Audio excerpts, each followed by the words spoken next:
Baik, Shalom, selamat malam teman-teman. Jumpa lagi di Asasi Talk, Asosiasi Apologis Indonesia Talk. Malam hari ini, ya, pada hari Senin, 12 April 2021, tema kita malam hari ini sangat spesial. Kelahiran Yesus dan Gereja Mula-Mula, studi historis pandangan non-Kristen abad pertama dan abad kedua. Isu yang paling sangat, yang paling banyak kita bisa lihat, kita bisa dengar, kita bisa baca, kita bisa diskusikan adalah anggapan-anggapan bahwa seolah-olah kelahiran Yesus Kristus itu baru diakui atau baru dirumuskan pada konsili abad keempat. Yang paling terkenal itu teorinya adalah konsili Nisea, di mana di sanalah Yesus ditahbiskan atau diwisuda atau disahkan atau diberi stempel legal bahwa dia adalah Tuhan, bahwa dia adalah Allah. Sehingga apa konsekuensinya jika ada pandangan yang mengatakan bahwa Yesus itu baru dianggap sebagai Tuhan pada abad keempat. Nah, seolah-olah pada abad pertama Yesus itu belum Tuhan. Lalu dijadikan Tuhan 300 tahun kemudian. Nah, kira-kira itu isu besarnya. Nah, jadi nanti coba kita lihat, kelahiran Yesus itu benarkah baru diakui pada abad keempat, atau pada abad pertama sudah ada dokumen-dokumen, atau sudah ada pemahaman-pemahaman yang mengakui Yesus sebagai Tuhan, yang mengimani keilahian Yesus, baik itu dari pihak Kristen maupun non-Kristen. Nah, jadi sekarang kita akan bahas ini untuk 1-2 jam ke depan. Pembicara kita adalah Pak Jimmy Jeffrey, seorang penggiat apologetika juga, yang menaruh minat besar tentang topik Yesus sebagai Mesias, Yesus sebagai Allah, tapi dari perspektif Judaism, yang hubungannya sebenarnya dengan Islam juga ya. Jadi ini menarik sekali. Lalu ada penanggap kita, hambanya Pak Dr. Stanley Paparang, kemudian ada Pak Albert Rumampuk. Oke, waktu 30 menit ke depan kami serahkan kepada Pak Jimmy Jeffrey sebagai pemateri utama kita, lalu nanti akan ada diskusi secara fleksibel. Mari Pak Jimmy. Ya, terima kasih atas kesempatannya. Saya telah siapkan materinya untuk kita bahas bersama.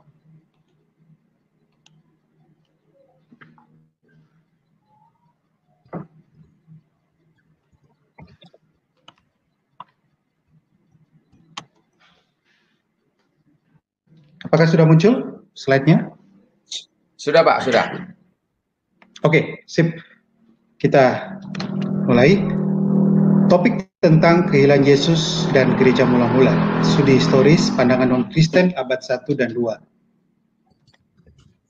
Pak Pangeran Menurung sudah membuka kita dengan mengangkat beberapa poin kunci yang menjadi perdebatan, menjadi isu-isu apologetik yang mengatakan bahwa Yesus itu dianggap ilahi itu nanti pada abad belakangan. Apakah benar demikian? Nah, bagaimana kita melihat satu sisi, yaitu dari pandangan musuh-musuh kekristenan awal, yang melihat keberadaan kekristenan awal. Seperti apakah? Nah, ini sebuah metode yang relatif kurang populer sebenarnya, yang angkat ini, yaitu melihat dari perspektif musuh-musuh kekristenan atau pihak non-Kristen terhadap keberadaan Kristen itu sendiri pada abad-abad awal. Saya akan membatasi ini hanya sebatas pada abad 1 dan 2, supaya kita mendapat informasi lebih dekat dengan peristiwa yang terjadi, lebih ke tangan pertamanya, dan itu data-data yang bisa menggambarkan secara valid keberadaan kekristenan pada abad pertama. Nah, metodologi penalarannya seperti ini. kadangkala kita bisa melihat diri kita itu dari perspektif musuh kita, menilai kita. Nah, kadangkala kita sulit menerima kebenaran itu, tapi dari musuh kita itu bisa dengan apa adanya menilai kebenaran kita. Nah, ini sebuah pendekatan yang menarik. Walaupun kadangkala memang musuh kita itu kadangkala keliru. Tetapi jika ada keliru, kita pada saat ada kesempatan untuk meluruskan, maka kita harus meluruskannya. Tetapi begitu kita tidak meluruskan, nah itu bisa berarti bahwa itu sudah benar seperti itu pendapat mereka. Nah, ini sebuah metodologi yang masih relatif baru. Tapi poinnya apa? Dari musuh kita, itu kita bisa mendapatkan fakta tentang kebenaran kita yang lebih jujur. Walaupun fakta itu tidak berarti mereka percaya atau dukung seperti itu. Nah, oke, kita akan lihat bagaimana penerapannya dalam pembahasan kita. Saya mendaftarkan beberapa tokoh kunci yang akan menjadi pembahasan kita, yaitu pihak-pihak non-Kristen pada abad 1 dan 2. Nah, itu dimulai dari orang-orang Farisi Saduki sebagai ahli Taurat dan Kayafas.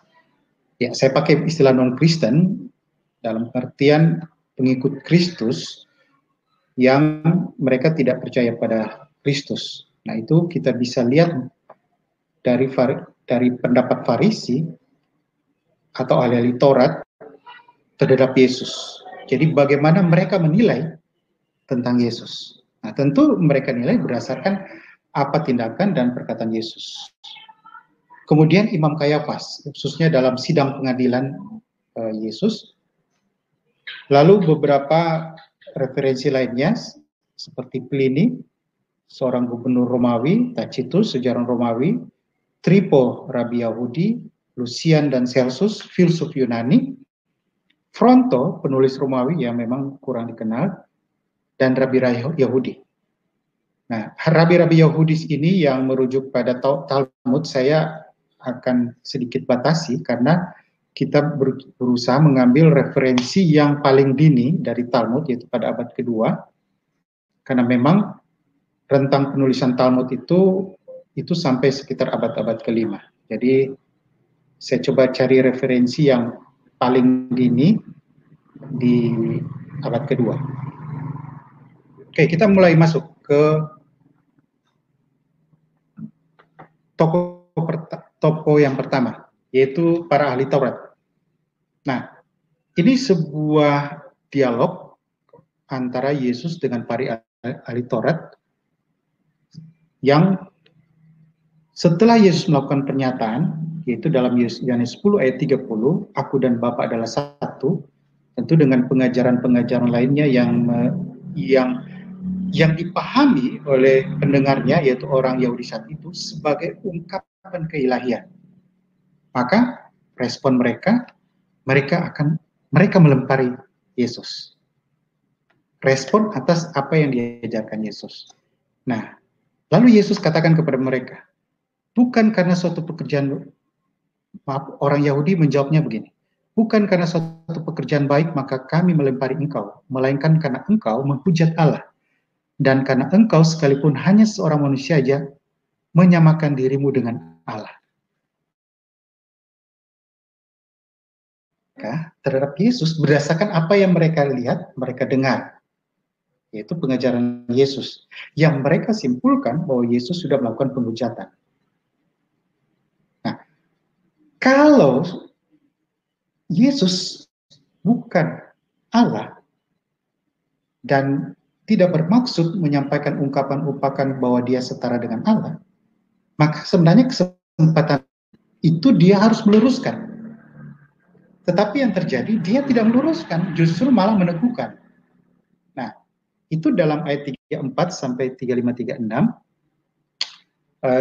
Yesus merujuk dalam Mazmur 82, yang dalam Mazmur itu menyebut tentang Allah yang kalau dalam eksegese yang ketat, dia justru lebih merujuk pada manusia yang diberi peran seperti Allah. Walaupun memang ada pendapat yang lain mengatakan itu figur malaikat dan sebagainya. Nah, tetapi sebenarnya poinnya di sini bahwa Yesus tidak mengklarifikasi pernyataan pemahaman mereka atau membantah pemahaman mereka, tapi sebenarnya Yesus meneguhkan karena Yesus sedang membangun sebuah argumen dalam menjawab mereka yang merujuk ke Mazmur 82 yang dalam Bible Scholar menyebutnya a fortiori argument atau the lesser to the greater, artinya dari hal kecil ke yang besar. Sederhana begini, sedangkan hal kecil saja seperti itu, maka bagaimana yang lebih besar lagi? Nah, sedangkan orang-orang tertentu dapat disebut Allah dalam pengertian diberi otoritas atau delegasi mengambil berapa peran sebagai Allah, itu seperti manusia atau hakim-hakim yang juga disebut Elohim, itu Allah. Apalagi dia yang adalah anak Allah, yang jauh lebih tinggi daripada itu. Nah, ini ada beberapa referensinya, yaitu seperti dalam Matius 7 ayat 11, Lukas 11 ayat 13, yang Yesus sedang membangun argumen dari hal kecil, a lesser to the greater. Nah, sebenarnya pola seperti ini sudah lazim dalam referensi Jews, biblical seperti biblical apokripa, itu juga ada ungkapan model seperti ini. Nah, beberapa referensi yang menulisnya seperti Norman Geisler menuliskan, termasuk juga dalam scholar Yahudi, Louis Jacob dalam Rabbinic Tov in the Talmud menyebutkan ungkapan seperti ini. Nah, kuncinya di ayat 39, sekali lagi mereka mencoba menangkap dia, tetapi ia luput dari tangan mereka. Jadi tidak ada bantahan. Artinya Yesus sebenarnya meneguhkan pemahaman mereka itu, bahwa dia adalah Allah. Saya kira ini akan dibahas secara tuntas dalam eksegese berkaitan dengan teks-teks kehidupan Yesus, tapi ini poin singkat aja. Jadi ini pemahaman ahli Taurat terhadap Yesus pada masa itu. Nah, kemudian yang kedua,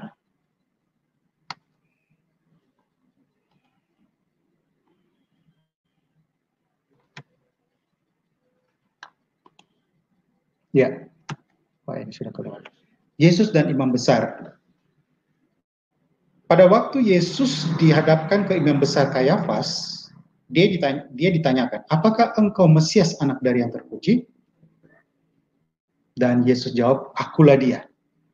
Nah, tapi Yesus menggemakan sebenarnya sebuah teks dalam Daniel 7 ayat 13-14 tentang seorang anak manusia yang bertemu dengan lanjut usia, dan anak manusia ini diberi kuasa dan kemuliaan. Nah, ini punya kesejaran dengan dokumen dalam Dead Sea Scroll, dalam dokumen Dead Sea Scroll, yang intinya menggambarkan tentang ada kuasa, ada dua kuasa di surga. Ini sebuah pemahaman Yahudi kuno yang akhirnya dalam Rabbinic Judaism berikutnya dianggap heretik, seperti ditulis oleh Alan F. Siegel dalam bukunya Two Powers in Heaven. Jadi ini tokoh yang kedua, imam besar, menilai bahwa Yesus itu memberi pernyataan keilahian dia. Jadi di sini pengamatan dari Imam Kayafas seperti ini. Nah, kita masuk ke dokumen ekstra biblical. Jadi dokumen di luar Bible, yaitu dalam tulisan Pliny the Younger, Pliny yang lebih muda, atau the Secundus, ada yang lebih tua juga, dalam suratnya kepada Kaisar Trajanus. Nah, saya bacakan dalam bahasa Indonesianya. Saya telah menginformasi mengikuti prosedur yang ada. Saya telah menginterogasi hal ini, yaitu mereka yang disebut Kristen, sebagaimana pengakuan mereka. Saya telah menginterogasi 2 kali dan 3 kali, telah mengancam mereka dengan hukuman, bahkan mereka yang ngotot saya bahkan perintahkan untuk dieksekusi. Nah, mereka meneguhkan tentang fakta ini, yaitu bagaimanapun inti dari kesalahan mereka yaitu pada kebiasaan mereka yang bertemu pada hari-hari tertentu sebelum fajar dan menyanyikan secara responsif pujian kepada Kristus seperti kepada Tuhan, dan mengikat mereka dengan sumpah untuk tidak melakukan hal kriminal, tidak melakukan penipuan, pencurian, kejahatan dan sebagainya. Dan saya tidak menemukan satupun hal yang masalah mereka dalam kejahatan, tapi hanya masalah kepercayaan tahyul yang jahat dan berlebihan. Nah, ini informasi yang sangat menarik dari Pliny yang masih di akhir abad pertama atau abad kedua, tentang keberadaan orang Kristen pada saat itu yang sudah mempraktekkan penyembahan kepada Yesus seperti kepada Tuhan. Nah, ini data yang sangat valid dan scholar menilai ini data yang otentik. Nah, kita lihat bagaimana pendapat dari beberapa scholar. Dia katakan kita bisa belajar dari surat ini, surat Pliny ke Kaisar Trajanus, bahwa Kristen dan non-Kristen pada masa itu beranggapan bahwa Yesus itu memang eksis, pribadi yang real, dan Kristen menyembah dia sebagai ilahi. Nah, ini seperti dalam pandangan tentang Yesus dalam Perjanjian Baru. Jadi lepas dari bukti dari Paulus maupun Injil, kesaksian Pliny ini menantang kita untuk menjelaskan bagaimana sebuah gerakan muncul dari antara orang Yahudi dan di tanah Yahudi yang dapat mempercayai seorang manusia sebagai Tuhan, dan dapat begitu cepat berkembang pada masa itu. Jadi ini perubahan yang drastis sekali hanya dalam beberapa tahun. Ini menarik sekali data dari Pliny Younger. Kemudian Tacitus juga masih di abad-abad pertama menjelang abad kedua yang menuliskannya, dan ini juga jadi referensi untuk fakta penyaliban Yesus. Nah, di sini dia menyebutkan and a most mischievous superstition thus check for the moment again broke out not only in Judea, the first source of the evil, but even in the Rome. Nah, tapi ada versi terjemahan yang agak sedikit berbeda, tapi poinnya sama, yang ditulis oleh Robert von Horst dalam Jesus Outside of the New Testament. Dikatakan gini, suppressed for a time, the deadly superstition erupt again, not only in Judea. Jadi di sini kita lihat bahwa pada saat penyaliban Yesus itu sudah ada upaya untuk menekan kelompok ini yang percaya pada Yesus, yang dianggap percaya pada tahyul. Tapi ada kalimat berikut, erupted again, atau di terjemahan yang sebelumnya again broke out, not. Jadi ini sebenarnya mengindikasikan bahwa ini merujuk pada kebangkitan Yesus. Jadi waktu Yesus dimatikan, dianggap itu sudah ditekan kelompok kepercayaan ini yang kepada Yesus, pengikut Yesus ini. Tetapi pecah lagi. Nah, pecah lagi ini mengindikasikan pada kebangkitan Yesus, karena pasca kebangkitan Yesus mereka bangkit lagi. Nah, ini sebuah data yang sangat-sangat menarik. Nah, selanjutnya kita lihat pandangan seorang rabi Yahudi seperti ditulis oleh Justin Martyr dalam dialog dengan dia, yaitu namanya Tripo. Nah, di sini Tripo katakan begini, engkau berusaha membuktikan secara luar biasa dengan sangat baik sesuatu hal yang tidak mungkin, bahwa Tuhan itu bisa lahir dan menjadi manusia. Jadi Tripo telah memahami, menilai, mengetahui bahwa Justin Martyr dan tentu kekristenan pada waktu itu punya anggapan bahwa Yesus itu adalah Tuhan yang menjadi manusia. Jadi Tripo tahu bahwa orang Kristen saat itu sudah mengenal Yesus sebagai ilahi. Walaupun Tripo menolak hal itu. Nah, ini data yang menarik juga. Nah, di sini juga ada beberapa rujukannya. Nah, yang menarik sedikit data tambahan untuk Justin Martyr. Justin Martyr juga sudah menyebut tentang eksistensi Trinitas. Jadi sebenarnya pemahaman Trinitas itu sudah ada dari bapak-bapak gereja. Walaupun nanti dirumuskan di abad berikutnya dalam bentuk relasi antara tiga pribadi. Nah, di sini dia menggunakan istilah the prophetic spirit, we worship and adore. Kemudian dalam bukunya lagi, First Epology di chapter 13, he is the son of the true God himself, and holding him the second place and the prophetic spirit in the third. Nah, walaupun ada yang beranggapan ini sebuah konsep subordinisme, tapi ini tidak terbukti. Karena pemahaman itu perlu diuji lagi, adanya subordinisme. Oke. Sekarang ke tokoh berikutnya, Lucian. Lucian ini seorang filsuf Yunani. Dia katakan begini, Kristen atau orang Kristen yang kau tahu menyembah seorang manusia sampai pada hari ini. Ini seorang tokoh yang terkenal yang memperkenalkan sebuah ritual baru dan disalibkan karena hal itu, karena ajarannya itu. Nah, ini hal yang menarik, pengamatan dari Lucian tentang kekristenan atau Kristen yang menyembah seorang manusia saat itu. Nah, di bagian lainnya dikatakan mereka ini yang sudah istilahnya they are convert, mereka yang bertobat ya, sudah pindah ke Kristen, and deny the gods of the Greece and worship the crucified church, yang menyangkal dewa-dewa Yunani dan menyembah orang yang disalib. Ini sebuah data yang penting tentang keberadaan orang Kristen yang saat itu sudah menyembah Yesus.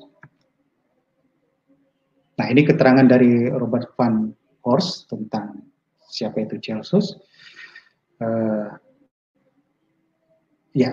Celsus ini seorang filsuf Yunani yang ditulis oleh Origenes dalam bukunya. Nah, Celsus ini mengatakan begini, say he, these people worshiped one God alone and no other. They would perhaps have some valid argument against the worship of others. Jadi di sini berikut, but they pay excessive reference to one.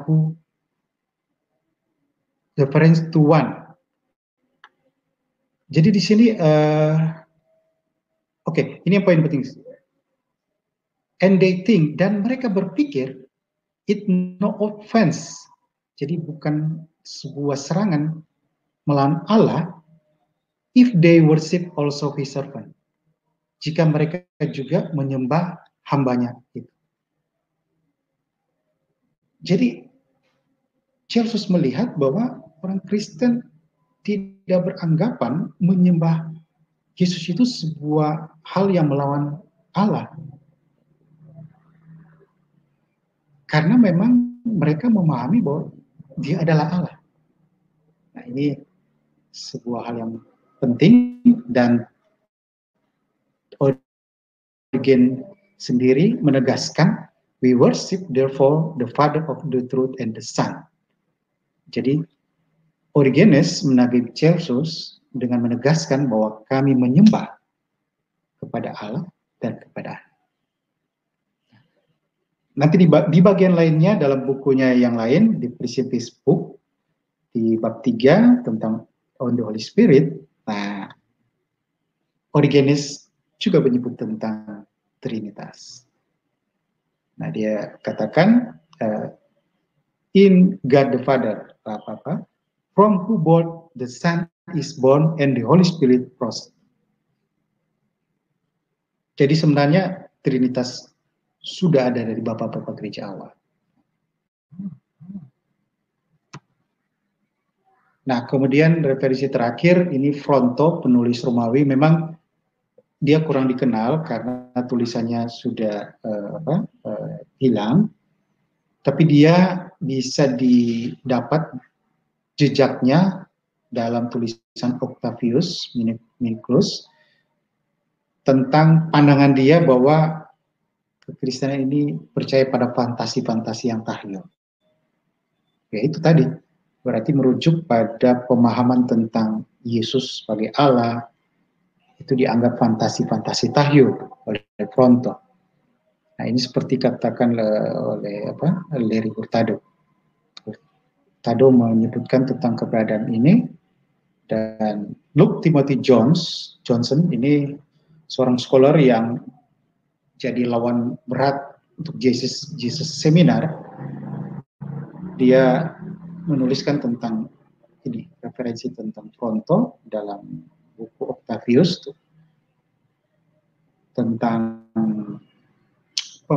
penilaian Fronto bahwa kekristenan itu percaya pada fantasi-fantasi paganisme, ya, yang secara implisit sebenarnya merujuk pada penyembahan kepada manusia, Yesus, yang dianggap sebagai figur yang ilahi.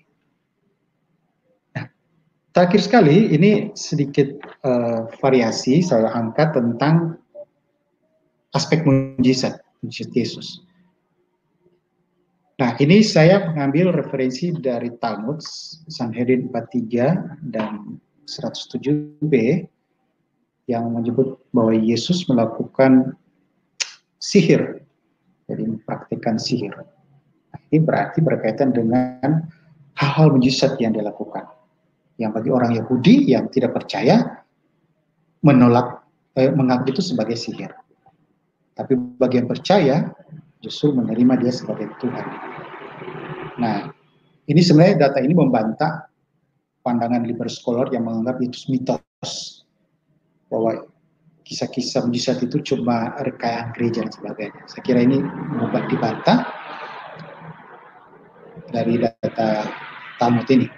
Nah, Talmud ini saya mengambil ini karena ini referensi yang awal, dia sekitar abad kedua, yaitu pada era Tanaitik. Karena Talmud itu sendiri itu terdiri atas Mishnah dan Gemara.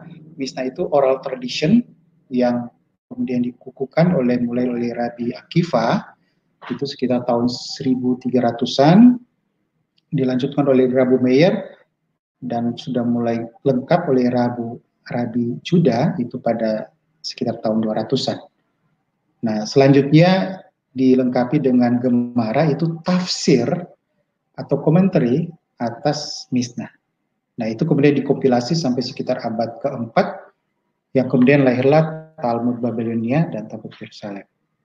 Nah, kalau sudah ke abad-abad ketiga keempat, memang sudah banyak bias yang data-datanya, tapi data yang di abad kedua ini cukup valid, yang menyebut eksistensi tentang Yesus yang melakukan sihir menurut mereka. Oke, ini juga rujukan tentang Yesus yang digantung pada masa Paskah. Ini juga referensi untuk penyaliban Yesus. Tapi kita akan bahas di topik tentang fakta sejarah penyaliban Yesus. Nah, Yesus sang pembuat mujizat itu sebenarnya sudah menjadi konsensus seperti kata F.P. Sanders, ini seorang historical Jesus scholars yang terkenal dalam bukunya Jesus and Judaism, dia katakan konsensus terhadap fakta-fakta dasar ini bahwa Yesus melakukan mujizat. Dan ini juga seperti dalam Galatians. Nah, apa poinnya sebenarnya? Poinnya saya menunjukkan bahwa mujizat Yesus itu sebenarnya itu bukti juga keilahiannya. Kenapa? Karena seperti kata Werner Kahl, itu ada 3 tipe pembuat mujizat. Dia pakai istilah BNP, bearer of numinous power, atau pemilik kuasa ilahi.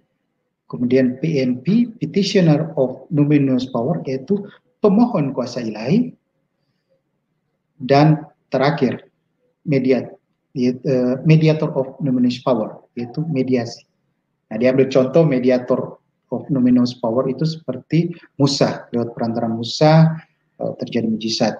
Kemudian petitioner of numinous power seperti Elia yang bermohon. Tapi Yesus, kalau kita perhatikan, dia tidak pernah bermohon untuk bisa melakukan mujizat. Jadi itu yang membedakan. Sehingga oleh scholar lainnya, seperti Eric Eve, itu dalam bukunya The Jewish Context of Jesus Miracle, ditegaskan bahwa apa mujizat yang itu sebenarnya sama seperti Yahweh lakukan dalam perjanjian lama. Nah, jadi sebenarnya poin mujizat ini juga sebenarnya salah satu poin bahwa tentang keilahian Yesus. Dan pandangan-pandangan orang yang Yahudi saat itu menilai bahwa Yesus melakukan mujizat, tapi dianggap itu sebagai. Kemudian kita coba menjawab beberapa bantahan, misalnya, penyembahan Yesus itu sebenarnya sama seperti penyembahan orang yang sangat berkuasa, dan ada beberapa contoh yang dalam perjanjian lama menyembah, seperti Daniel yang menyembah. Tapi ini contoh yang tidak tepat karena harus dilihat konteksnya. Karena penyembahan yang ditujukan pada Yesus, seperti pada waktu dia akan terangkat ke surga, itu dalam konteks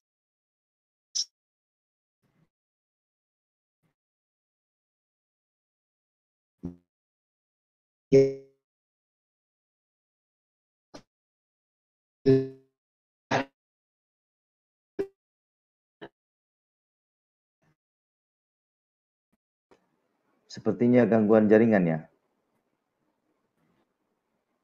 Pak Jimmy. Pak Jimmy, gangguan jaringan? Iya, gangguan jaringan. Oke, mulai lagi.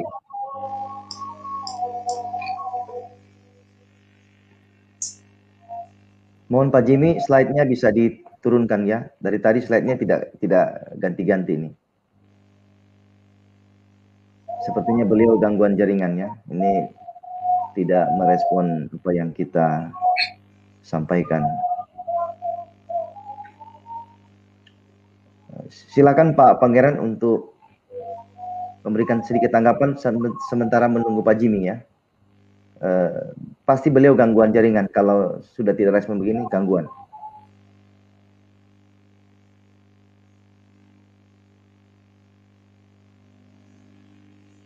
Pak Pangeran unmute suaranya, dihidupkan mic-nya. Baik, sudah dengar saya, Pak? Oke, sudah Pak, sudah. Oke. Jadi tadi seperti yang disampaikan Pak Jimmy, betapa melimpahnya bukti-bukti pada abad pertama, baik itu dari Kristen, jelas dari Alkitab. Begitu melimpah ruah teks-teks tentang keilahian Yesus Kristus.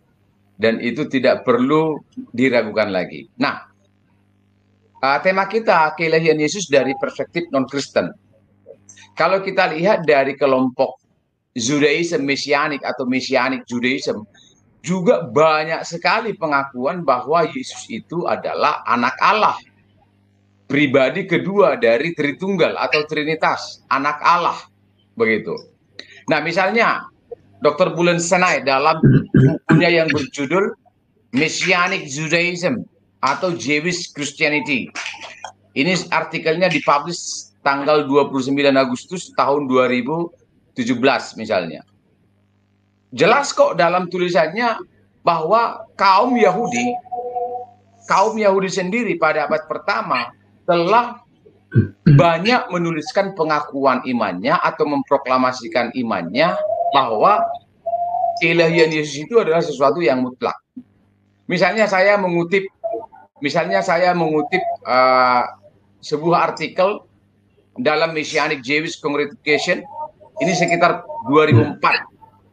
Dikatakan begini, kami percaya bahwa ada satu Allah yang selalu ada dalam 3 pribadi, Bapa, Anak, dan Roh Kudus.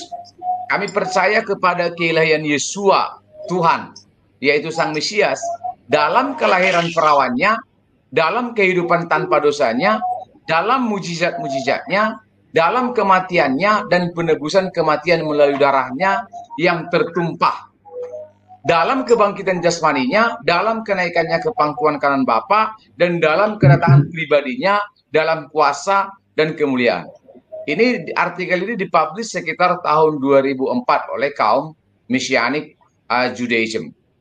Kemudian saya mengutip misalnya tulisan yang berjudul British Hadassah Messianic Jewish Synagogue. Ini sekitar tahun 2005. Judul artikelnya adalah Our Belief dari Messianic Judaism. Dikatakan begini, ada satu Tuhan yang dinyatakan dalam Shema Ulangan 6 ayat 4 yang adalah Echad, sebuah kesatuan gabungan yang selama-lamanya ada dalam 3 pribadi, Allah Bapa, Allah Putra, dan Allah Roh Kudus. Jadi ini adalah tulisan-tulisan dari kaum Messianic Judaism yang kita tahu mereka non-Kristen. Ada tulisan-tulisan yang lain seperti tulisan James Lewis, August New Religion, The Controversy, kemudian tulisannya Yaakov Ariev yang berjudul Judaism dan Christianity United juga menuliskan hal yang sama. Nah, dan banyak lagi bukti-bukti lain yang dapat kita perlihatkan bahwa keilahian Yesus Kristus itu bukan produk abad keempat atau produk Konsili Nisea seperti isu-isu yang digembor-gemborkan oleh teman-teman kita dari Islam seperti Ustadz Mas'ud, Ustadz Menain Ali, dan ustadz-ustadz yang belum belajar yang lain begitu. Tapi sudah berbicara tentang Yesus Kristus sehingga kebanyakan informasinya itu salah. Lalu kemudian mengutip tulisan rabi-rabi abad 9 seperti yang dilakukan oleh teman saya Ustadz M. Ali itu ya. Nah, ini kan saya pikir nggak fair juga. Karena data-data itu sudah jauh sekali dari data-data Rabi pertama, kedua. Misalnya tradisi Talmud yang sudah kita kenal pada abad kedua. Ya seperti Islam lah. Ada namanya itu hadis yang sohi, ada hadis yang tidak sohi, ya kan begitu. Hadis yang layak dibaca seperti hadisnya Muslim, dan seterusnya, dan seterusnya. Nah, jadi memang ada juga kalau nanti kita membaca tulisan-tulisan non-Kristen dari kaum Yahudi atau Judaism, ada juga yang tidak mengakui keilahian Yesus.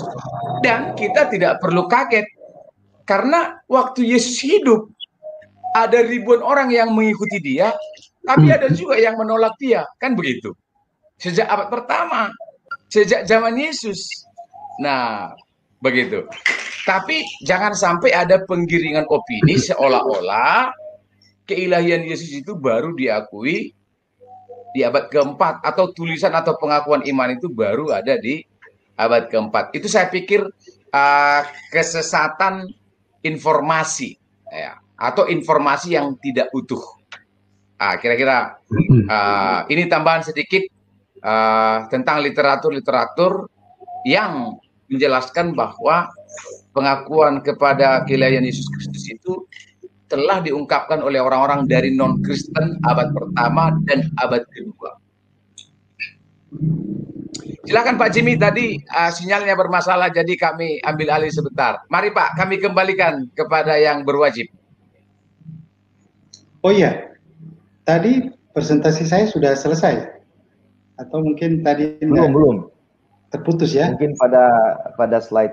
Tadi terputus, mungkin Pak Jimmy kepada kesimpulan dulu. Kepada inti dari materinya Bapak tadi aja. Baru nanti kita masuk ke diskusi. Ya? Oke. Iya. Tadi terakhir sampai ke tulisan Lady Hurtado ya? Iya. Ya? Iya. Oh iya, itu sudah slide terakhir. Sudah slide terakhir. Jadi saya hanya ringkaskan saja bahwa data mulai dari masa Yesus itu sendiri. Masa Yesus sendiri, tadi kita lihat contohnya tentang ahli Taurat waktu berdialog saat Yesus mengatakan aku dan Bapa adalah satu, itu penilaian mereka tentang siapa Yesus itu, yang mereka nilai bahwa Yesus itu menyatakan sebuah ungkapan keilahian dia. Jadi mereka tahu, tapi mereka tidak mau percaya. Nah, itu bedanya. Imam Kayafas juga yang kedua, yang mengadili Yesus, juga tahu apa yang Yesus maksudkan. Itu sebuah ungkapan keilahian. Dan karena dia tidak percaya, dia menilai itu sebuah penghujatan luar biasa. Buktinya dia koyakan jubahnya, karena itu tanda sesuatu yang luar biasa, dan akibatnya apa? Hukumannya Yesus mati.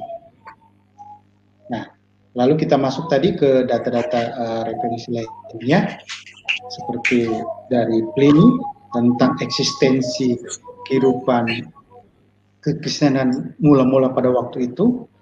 Yang menariknya dari Pliny, dia sudah melihat tentang praktek penyembahan Yesus seperti kepada Tuhan, yang oleh scholars Gregory Boyd ini dianggap sebuah fenomena yang menarik untuk dikaji. Karena apa? Karena terjadi perubahan yang luar biasa. Jadi dari konteks orang Yahudi yang memang monoteisme, lalu kemudian berkembang pemahaman tentang menyembah kepada Yesus tidak masalah terhadap monoteisme bahwa Yesus Bapa adalah Allah. Jadi disinilah sebuah transformasi yang luar biasa.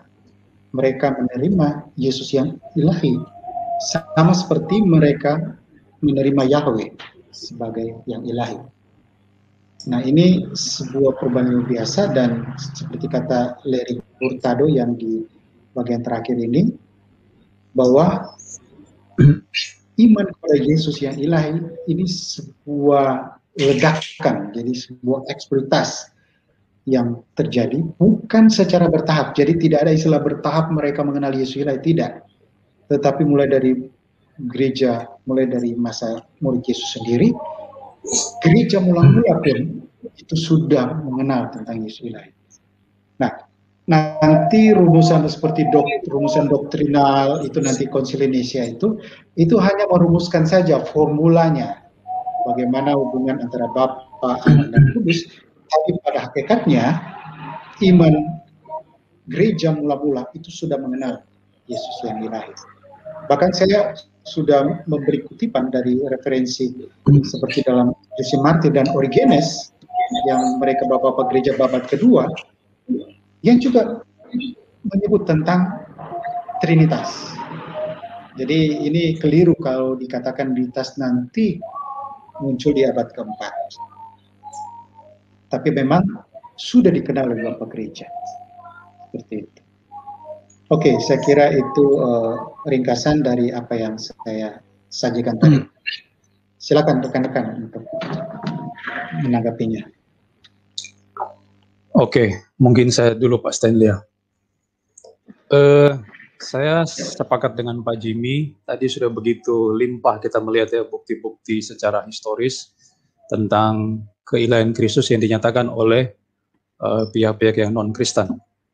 Tapi mungkin di sini saya akan sedikit menambahi aspek Alkitabnya, Pak ya. Tadi Pak Jimmy sudah menyinggung tentang penyembahan terhadap Yesus.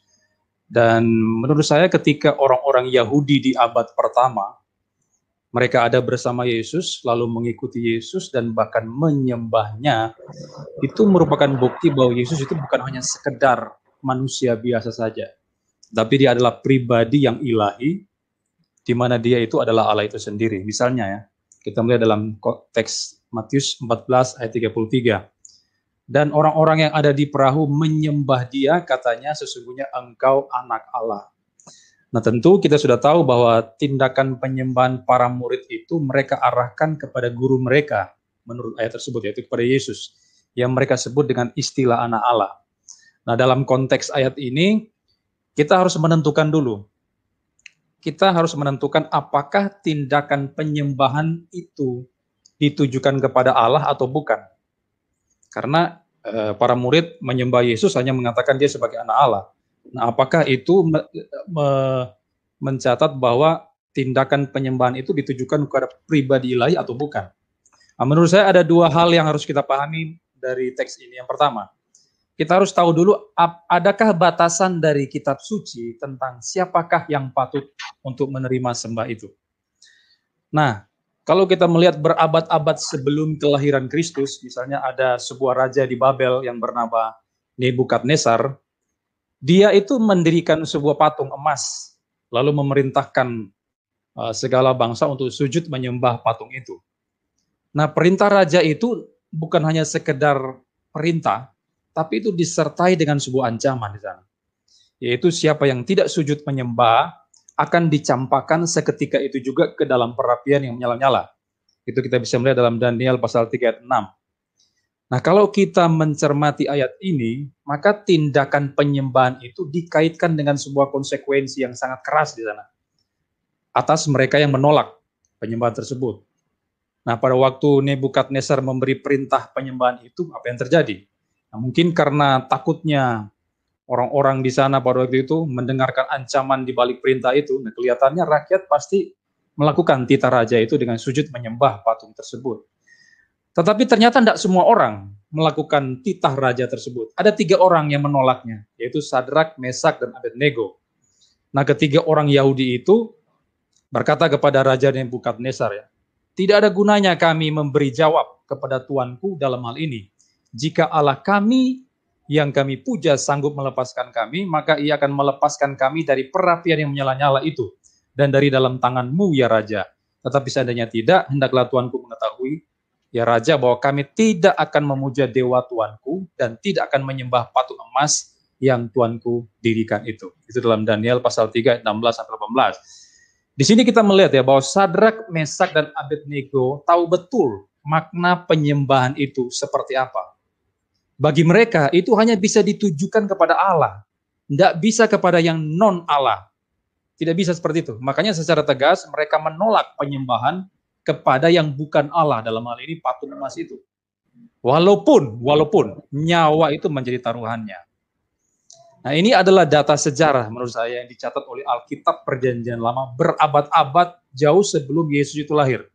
Ya, sekitar abad ke-7 atau abad ke-6 sebelum Masehi. Raja Nebukadnezar itu. Nah, maksud saya di sini bahwa saya ingin menunjukkan bahwa di dalam, bahkan sejak di dalam Perjanjian Lama pun, itu sudah dicatat bahwa penyembahan yang benar itu hanya bisa ditujukan kepada pribadi Allah semata, bukan kepada hal-hal yang lain. Nah, sekarang kita melihat bagaimana batasan penyembahan yang diberikan oleh Perjanjian Baru. Kalau tadi Perjanjian Lama, sekarang Perjanjian Baru. Teksnya ada dalam Matius 4 ayat 10.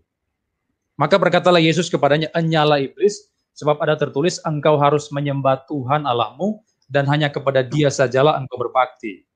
Ayat ini ada dalam konteks ketika Yesus dicobai oleh iblis.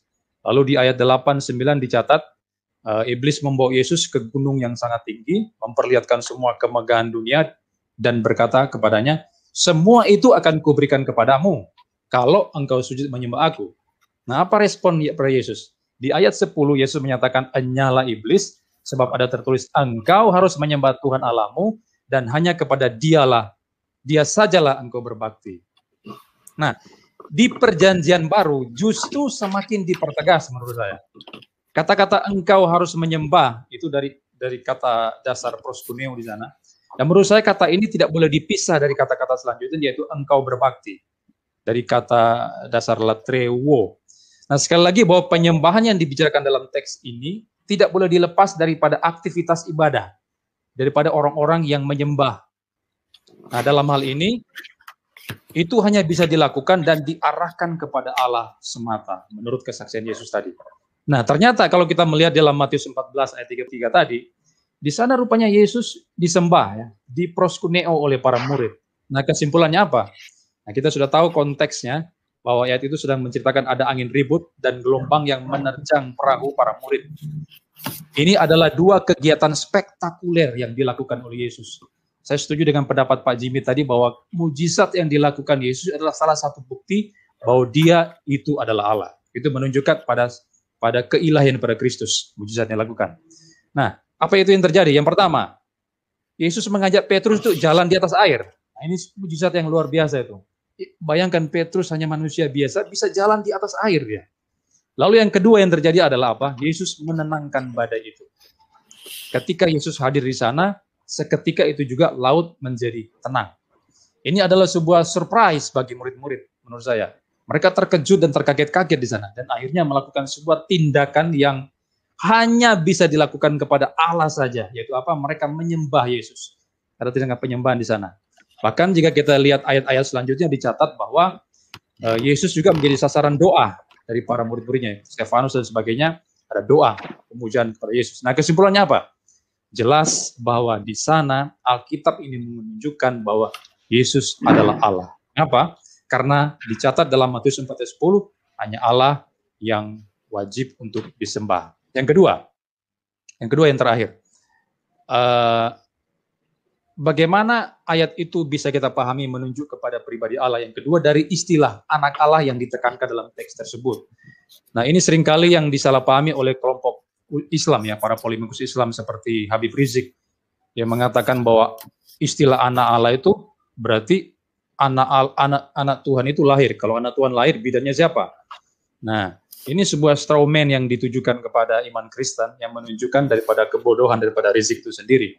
Dia tidak paham Alkitab, tidak mengerti apa-apa, tapi langsung menyerang membabi buta. Yang lucunya, serangannya itu tidak mengena pada sasaran. Entah apa yang dia serang, ya. Mungkin dia hanya menyerang imajinasinya dia sendiri atau hayalannya dia sendiri. Nah, jika kita hendak memahami sebuah istilah, kita harus kembali ke 2000 tahun lalu. Ketika istilah itu pertama kali dimunculkan. Nah, Pak Jimmy sudah singgung tadi dalam Yohanes 5:18, Yohanes 10:30, ketika Yesus menyebut diri Bapa itu sebagai Bapaknya, berarti dia adalah anak. Dan pada waktu Yesus menyebut seperti itu, orang Yahudi ngamuk, di sana marah, mau merajam Yesus dengan batu. Kenapa? Karena bagi orang Yahudi, Yesus di sana sedang menghujat Allah. Dia sedang menyetarakan posisinya dengan Allah. Makanya orang Yahudi marah di sana dan hendak melempari dia dengan batu. Nah, dengan demikian, maka Matius pasal 14 ayat 33 tadi, yang mencatat mujizat Yesus, yang meredakan terjangan gelombang, dan juga adanya penyembahan yang ditujukan kepada Yesus oleh orang-orang Yahudi di abad pertama. Orang Yahudi ini orang-orang monoteisme loh, orang monoteisme yang paham, yang percaya pada monoteisme yang mutlak pada masa itu. Tapi mereka menyembah Yesus, dan itu justru membuktikan bahwa Yesus itu adalah Allah itu sendiri. Ya, itu mungkin tambahan dari saya, Pak. Terima kasih, Pak. Oke, sip. Silakan Pak Edward Hanok. Pak Jimmy tolong di silakan ada Pak Edward. Ya, Pak Samuel Situmorang masih di backstage. Tolong di add ya. Belum. Pak Sam. Oke. Iya, ini nggak ada di backstage. Oke, Sudah bisa keluar, Pak, jelas sudah ya keluar, suara Pak. saya? Ya, jelas Pak Edo, silakan. Baik. Jelas, Pak. Oke, sebenarnya ini topik yang memang menjadi domain Pak Stanley, Pak Jimmy ya, karena ini adalah soal sejarah gereja terlebih, kemudian ini juga adalah perjanjian baru. Tetapi saya coba membaca buku ini ya, buku siapa ini? Justin Martyr ini, and his words, kalau tidak salah. Nah, Pak Jimmy sudah kutip dari sini ya, ada sebagian tulisannya. Saya melihat begini aja pertautannya ya, bagaimana kita melihat pertautan antara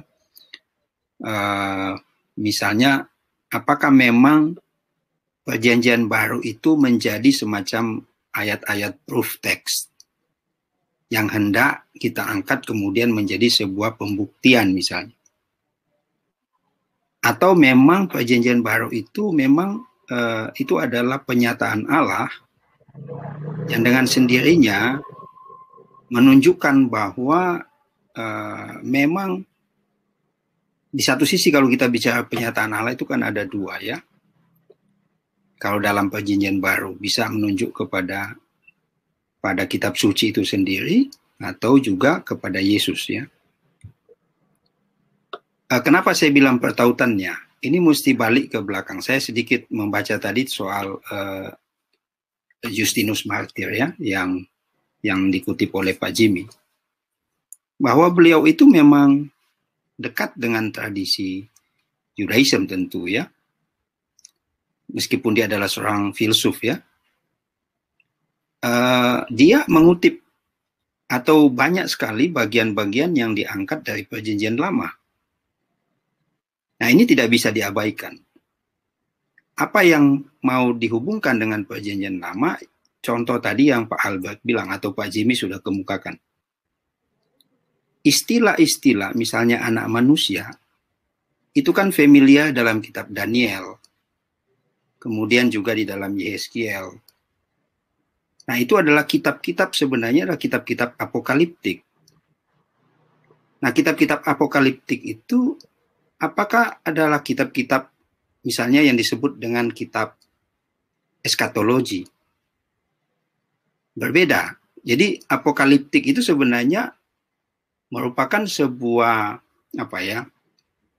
menggambarkan peristiwa-peristiwa yang luar biasa terjadi di angkasa begitu, sehingga beberapa istilah yang muncul misalnya anak manusia, kemudian justru bawa anak manusia itu ke dalam Perjanjian Baru. Yesus sendiri juga mengatakan dia adalah anak manusia, dan juga istilah anak Allah tadi yang disinggung oleh Pak Jimmy dan Pak Albert.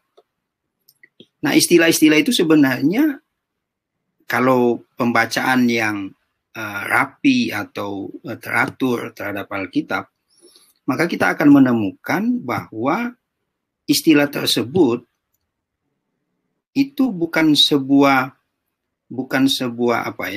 menunjukkan bahwa Yesus bukanlah, atau kalau kita katakan lebih sederhana, Yesus bukan Allah. Justru istilah itu sebenarnya adalah istilah yang memang dia adalah Allah itu sendiri, yang tadi dikatakan Pak Albert tadi di dalam, Pak Jimmy juga sudah kutip ya, di dalam Yohanes pasal 6, karena ini juga pembacaan saya terhadap bagian-bagian nanti Rabu besok gitu. Jadi itu sebenarnya juga menunjukkan bahwa ya Yesus adalah Allah, bahkan dikatakan kan di dalam bagian lain di mana Yesus juga menyinggung echo terhadap Pentatuk itu, ada keesaan Allah di sana. Ya, jadi ada keesaan Allah di dalam Yohanes pasal 6 itu juga disinggung. Nah, apa yang mau ditekankan sebenarnya dari pembacaan kita atau dari presentasi Pak Jimmy, kemudian kita bisa kutip di sini adalah bagaimana sebenarnya baik data biblical itu maupun extra biblical memberikan beberapa stressing yang sangat penting, entah itu dari pihak kontra, dari pihak lawan, yang mencatat historitas, karena itu tidak bisa dihilangkan, tidak bisa dibantah. Historitas itu tidak bisa dibantah. Ya. Sehingga catatan itu sangat penting, menunjukkan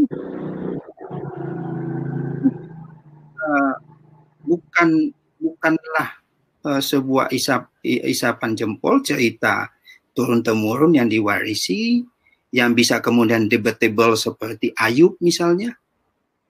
Tetapi ini adalah tokoh historis yang memang dicatat oleh Yosefus, dicatat oleh Philo, kemudian beberapa tokoh-tokoh ya, historian yang lainnya yang menyinggung itu sangat penting. Nah, penting bagi kita di sini adalah dengan melihat hubungan dengan yang dikatakan bahwa keilahian Yesus itu nanti adalah hasil sebuah formula pengakuan iman, Nisea. Ini sebenarnya kan sama dengan kita bilang begini, loh, bagaimana kita mengaku Alkitab itu firman Allah? Apakah ada campur tangan orang yang dengan sebuah kekuatan politik atau kekuatan kuasa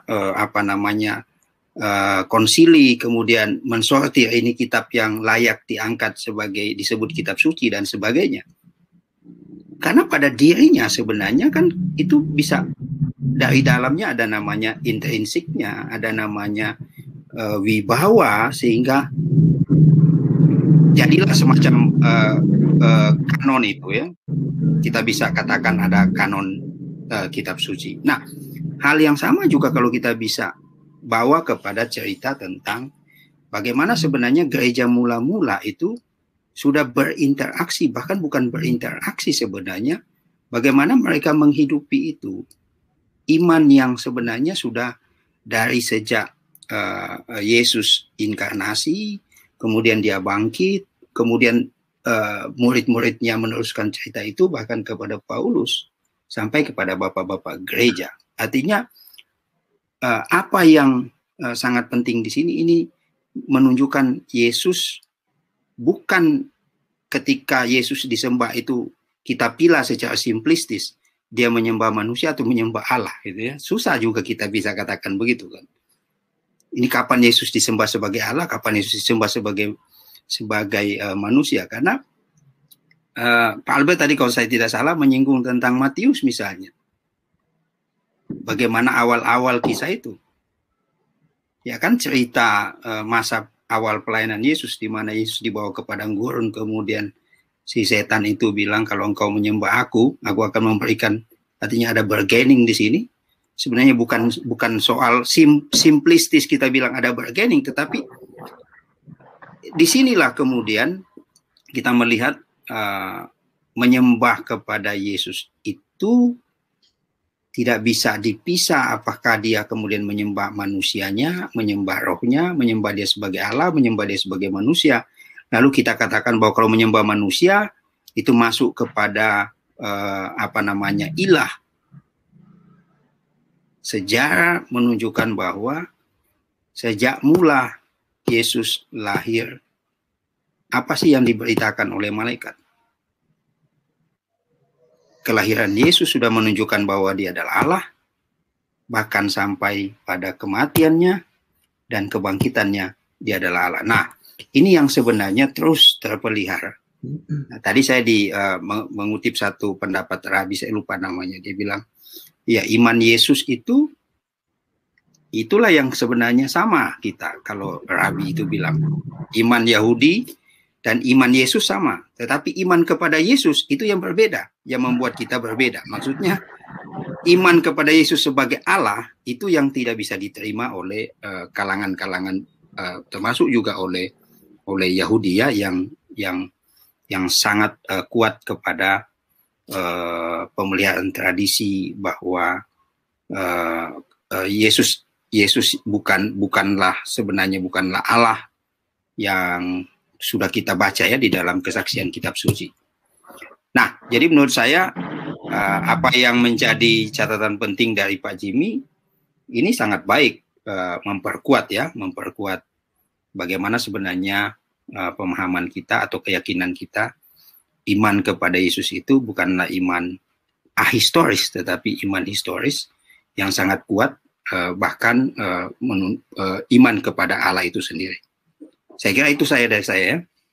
Kalau kurang boleh tambahin karena memang saya bukan sorry Pak Jim.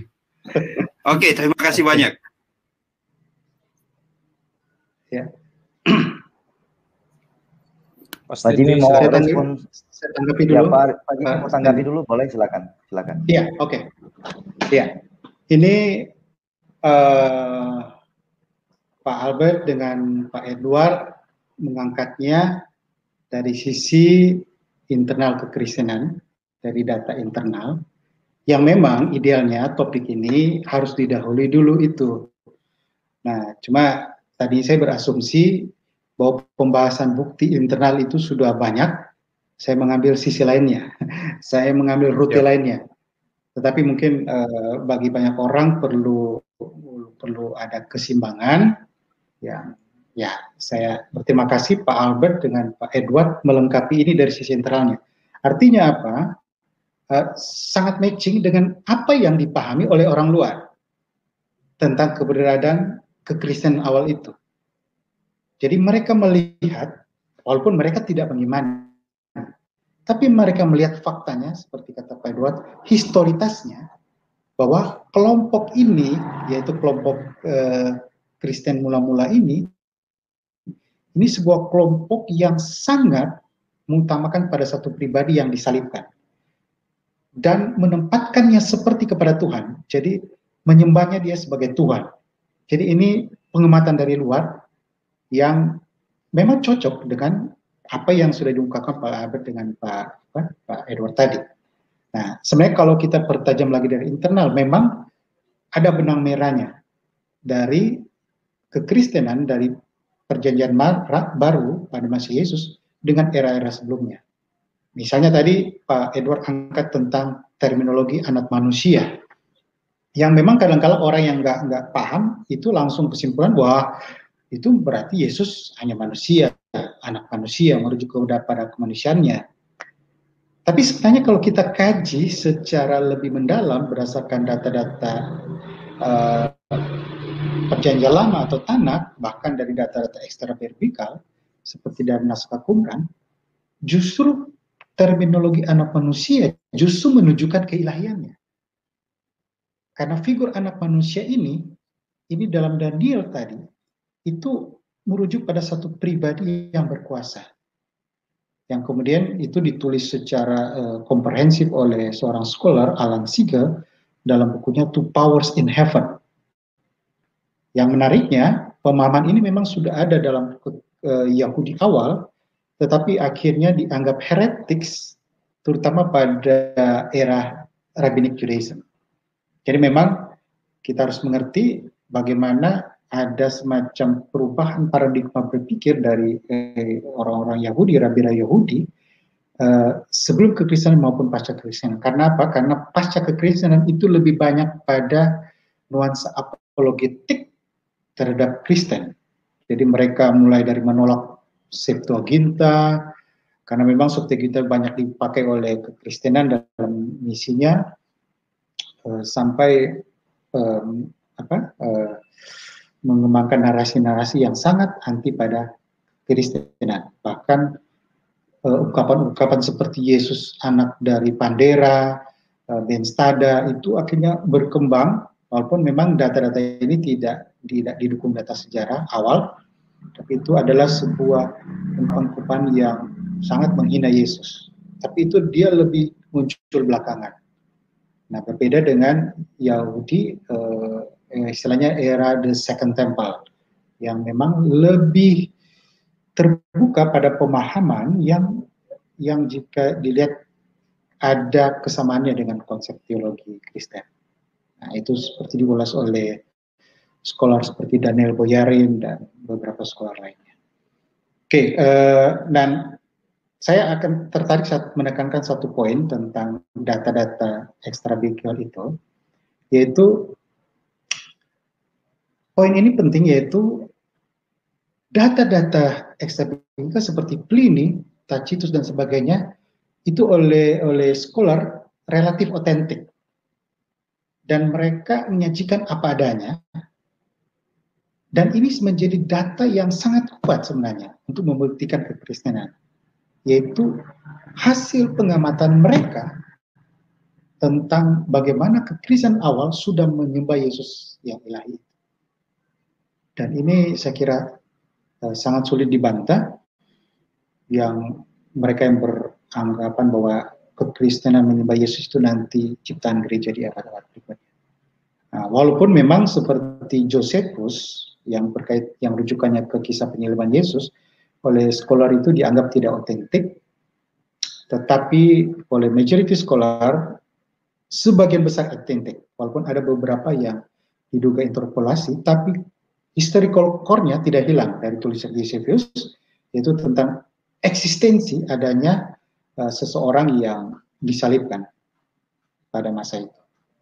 Dan ini sebenarnya bukti juga membantah anggapan bahwa bukan Yesus yang disalib, yang sudah pernah kita bahas sebelumnya. Oke, itu respon saya. Silakan Pak Stanley.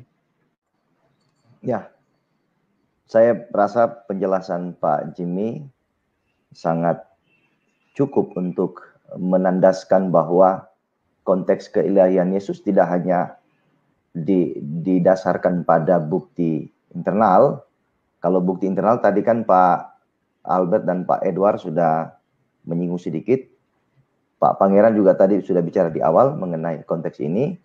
Dan seperti yang Pak Jimmy tulis di dalam kolom deskripsi itu di channel Apologia Historia, bahwa informasi dari musuh juga itu merupakan unsur penting ya.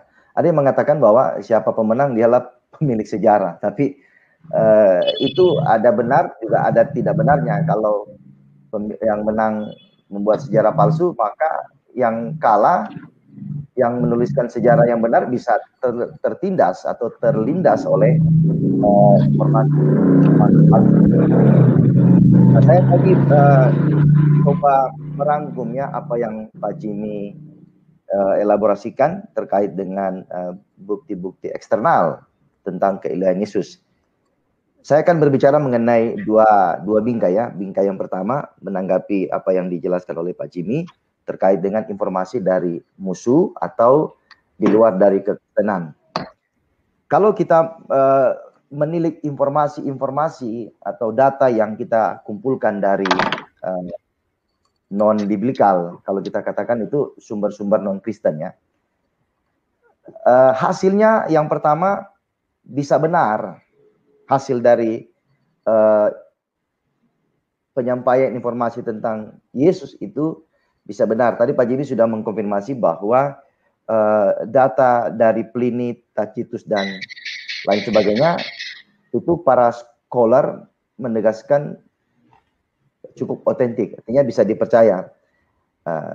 Bertolak belakang dengan pendapat dari Loai Fatohi yang menolak semua bukti eksternal karena dia ingin meloloskan Quran. Itu memang bagian dari politik teologi, menegasikan bukti-bukti yang valid untuk menyodorkan Al-Quran yang justru tidak valid. Itu biasa dalam dunia Islam, itu biasa kita temukan. Dan memang sampai sekarang juga tipenya begitu, polanya sama. Yang kedua, informasi dari musuh atau non-Kristen itu bisa dipalsukan. Bisa dipalsukan, tergantung dari berbagai kepentingan. Yang ketiga, informasi tentang Yesus dari sumber-sumber non-Kristen atau musuh, itu bisa ada percampuran antara fiksi dan kebenaran.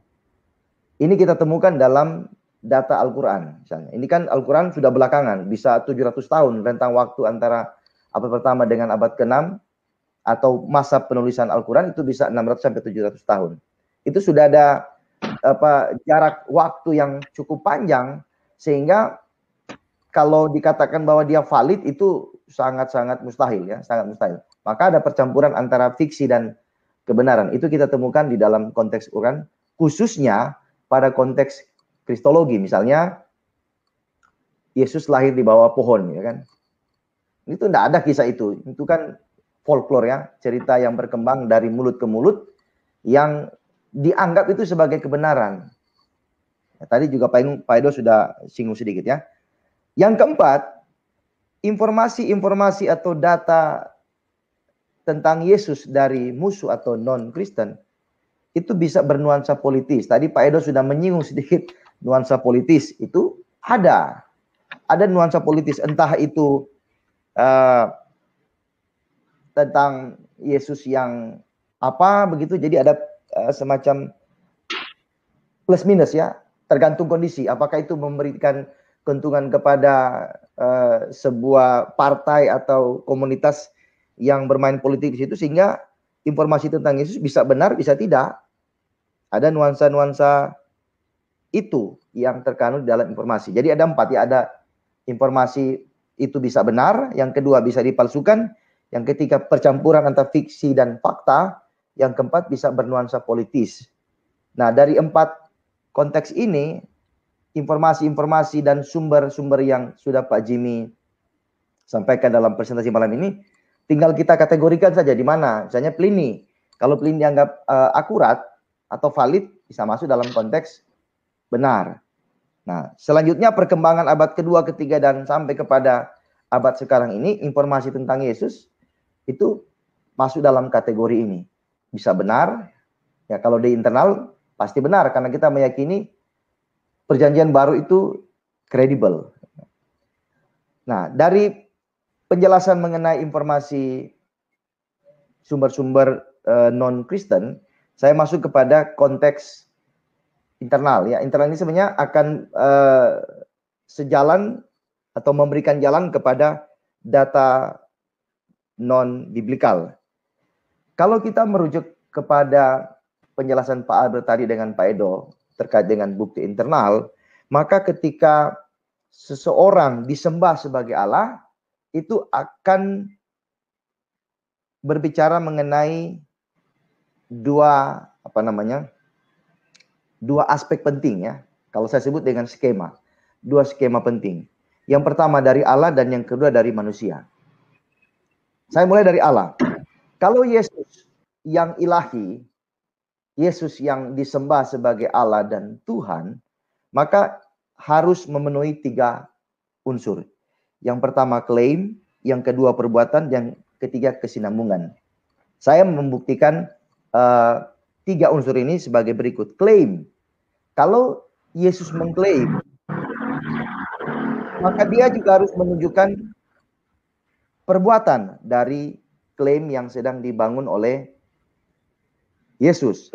Saya mencatat misalnya dalam Injil Yohanes kan disebutkan beberapa pengakuan ego eimi, yang mana ego eimi itu hanya digunakan untuk Allah.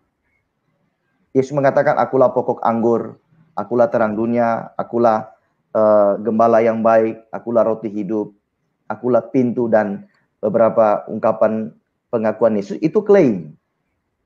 Kalau dalam perjanjian lama, Daud mengatakan Yahweh adalah gembala. Perjanjian baru Yesus mengakui bahwa aku adalah gembala yang baik. Klaim. Jadi klaim itu unsur pertama dari Yesus yang disembah sebagai Allah. Yang kedua adalah perbuatan. Kalau Allah hanya mengklaim tapi tidak pernah berbuat, itu bukan Allah. Di sepanjang perjanjian lama, dia mengatakan aku adalah Allah atas ilah-ilah yang lain, aku berkuasa, dan itu dibuktikan dari perbuatan-perbuatan Allah. Kita bisa baca misalnya dalam Yohanes pasal 14 ayat 10 sampai 11, lalu Yohanes pasal 9 ayat 3, Yohanes pasal 5 ayat 17, Yesus mengatakan begini, Bapakku bekerja sampai sekarang, maka aku juga bekerja. Yang ketiga, kesinambungan, artinya Allah itu tidak hanya mengklaim, tidak hanya berbuat, tapi ada kesinambungan dari perbuatannya. Saya mencatat 2 bagian ya dalam perjanjian lama dan perjanjian baru. Saya mengkorelasikan statement Yesus sebagai Allah itu juga berangkat dari teks-teks PL yang dapat kita sejajarkan, disebut dengan juxtaposisi. Misalnya dalam Mazmur 105 dikatakan kasih setia Tuhan untuk selama-lamanya. Jadi kasih setia Tuhan tidak hanya pada musim tertentu lalu dia hilang, dia mundur, lalu di tahun depan dia muncul lagi. Tidak, kasih setia Tuhan itu selama-lamanya. Dan seringkali kita mendengar Yahweh mengatakan bahwa kasih setia selama-lamanya, dia menyertai sampai selama-lamanya. Kemudian kita beralih kepada perjanjian baru. Matius 28 ayat 20. Yesus mengklaim bahwa aku akan menyertai kamu senantiasa sampai kepada akhir zaman. Ini pembuktian dari Yesus yang disembah sebagai Allah. Jadi ada klaim, ada perbuatan, ada kesinambungan. Nah, sekarang untuk menyambung dari apa yang Pak Jimmy presentasikan di saat ini kita masuk pada konteks manusia. Untuk sampai kepada informasi sumber-sumber non-Kristen, maka ada 3 unsur. Tadi kan saya bicara 3 unsur di konteks Allah, konteks Yesus, klaim, perbuatan, dan kesinambungan. Sedangkan pada konteks manusia ada 3, yaitu kesaksian, yang kedua pembuktian, dan yang ketiga pewartaan. Maka dugaan saya bahwa sumber-sumber yang disebutkan oleh Pak Jimmy tadi itu bisa mengena dari 3 unsur yang saya sebutkan tadi. Kesaksian, misalnya kesaksian para murid, kesaksian orang-orang yang percaya di abad pertama, lalu yang masih hidup sampai abad kedua, dan seterusnya. Kemudian pembuktian. Pembuktiannya apa? Bahwa mereka menyembah Yesus sebagai yang ilahi, Yesus yang Allah Tuhan, itu dibuktikan melalui praktik. Dan tadi Pak Jimmy mengutip Larry Hurtado yang mengatakan bahwa konteks penyembahan itu sudah terjadi pada abad pertama.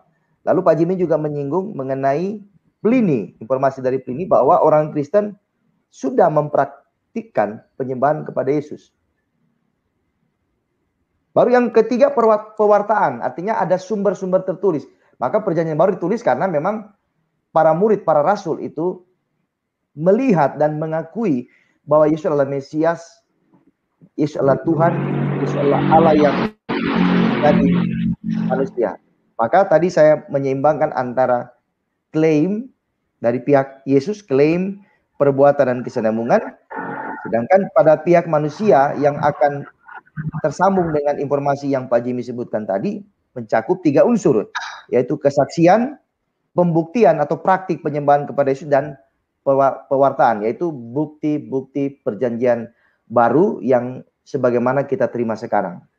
Maka ini akan menjadi sebuah mekanisme kita untuk melihat bahwa Yesus yang ilahi bukan ciptaan gereja mula-mula, bukan. Tadi Pak Jimmy sudah singgung ya, atau tuduhan dari siapa itu? Yang Pak Albert kemarin singgung, Egy Sujana. Ya, nama Yesus itu dimunculkan di abad keberapa? Atau seperti Konsili. Ya, konsili. Atau seperti Irena Handono. Ini kan ngalor ngidul ini. Ini nyonya satu ini kadang ngomong, ya otaknya di kaki ya. Tidak tahu sejarah. Dia mengatakan Yesus dituhankan pada tahun 325. Tidak.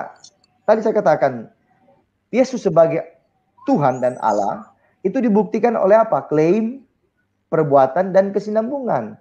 Kalau kesinambungan itu Matius pasal 28 ayat 20. Dia menyertai senantiasa. Perhatikan, senantiasa sampai kepada akhir zaman. Tidak ada nabi yang mengaku demikian. Coba cari. Ada nggak Allah Subhanahu wa Ta'ala mengaku demikian? Menyertai umatnya senantiasa sampai kepada akhir zaman. Para nabi tidak menyebutkan itu. Maka Yesus adalah Allah. Nah, kemudian kita beralih kepada tadi ya, saya tegaskan kembali untuk menyambung informasi dari Pak Jimmy, maka dugaan saya itu berbicara mengenai kesaksian, pembuktian, dan pewartaan. Mungkin saja Pliny, Josephus, Tacitus, dan lain sebagainya, para historian dari Yunani, Romawi, Yahudi, dan lain sebagainya, mendapatkan kesaksian dari orang-orang percaya di setiap zaman. Atau yang kedua, melalui praktik atau pembuktian bahwa memang Yesus disembah. Kalau kita mengatakan para murid menyembah Yesus, maka harus terbukti bahwa mereka menyembah. Dan tadi Pak Albert sudah singgung beberapa teks yang menyebutkan Yesus disembah. Bahkan ada yang nyeletuk dari kubu sebelah, kalau Yesus disembah berarti dia bukan Allah. Allah. Saya membuktikan dengan 3 hal ya, klaim, perbuatan, dan kesinambungan. Maka kita menyembah Yesus bukan menyembah dia sebagai manusia, tidak. Menyembah dia karena dia sedang mengklaim, dia telah berbuat, dan dia menyatakan akan menyertai senantiasa sampai kepada akhir zaman. Lalu siapa lagi kita sembah? Kalau Allah mengklaim bahwa dia memelihara umatnya berkesinambungan, masa kita menolak itu? Nabi-nabi kan tidak pernah mengatakan bahwa aku akan menyertai senantiasa umatku sampai kepada akhir zaman. Tidak ada, hanya Yesus yang mengklaim itu. Maka Yesus disembah bukan berarti sama seperti raja-raja yang disembah, sama seperti kaisar yang disembah. Tidak, kaisar mati lalu tidak bangkit. Yesus yang disembah, dia mati, dia bangkit, naik ke surga. Kalau dia mau analogikan penyembahan kepada Yesus proskuneo sama dengan para hamba menyembah kepada tuannya, boleh saja. Tapi persoalannya siapa dulu yang disembah? Kalau majikan yang disembah, kaisar yang disembah, semua mati. Tidak ada yang bangkit. Coba cari dalam catatan sejarah, ada nggak kaisar Romawi bangkit? Tidak ada. Yesus yang disembah, dia mati, dia bangkit dan naik ke surga. Jadi sekarang kita menyembah Yesus yang di surga. Bukan menyembah kaisar yang masih dikubur. Bukan nyembah nabi yang masih dikubur. Nah, maka salah kalau mengatakan bahwa kata proskuneo juga bisa diganti, bisa dipakai dalam konteks lain. Memang kata itu kan netral. Tergantung siapa yang disembah. Misalnya kita menggunakan kata makan. Ya makan itu ada banyak-banyak. Ada makan daging, makan hati, ya makan tempat, macam-macam. Tergantung konteksnya kita melekatkan di mana. Maka kesimpulan saya adalah dengan mengatakan Yesus adalah Allah, Yesus adalah ilahi, itu harus dibuktikan melalui klaim, perbuatan, dan kesinambungan. Yesus telah memenuhi 3 unsur ini. Sedangkan sumber-sumber ilahi, sumber-sumber non-Kristen yang Pak Jimmy tadi jelaskan, terutama mengenai keilahian Yesus yang mana Yesus bisa disembah, juga berangkat dari 3 unsur. Kesaksian, pembuktian atau praktik, dan yang terakhir pewartaan. Sumber-sumber yang otentik sebagaimana yang kita percaya sekarang ini, yaitu perjanjian baru. Itu dari saya dulu. Terima kasih. Pak Albert mungkin mau memberikan tanggapan, atau Pak Edo? Saya sebelum ke Pak Albert ya, ada beberapa catatan pendek saya. Sebenarnya tidak ada kalau apa yang disajikan Pak Jimmy itu based on history ya. Jadi memang tidak ada satupun yang bisa misalnya membantah sejarah itu. Karena catatan sejarah tetaplah catatan sejarah misalnya.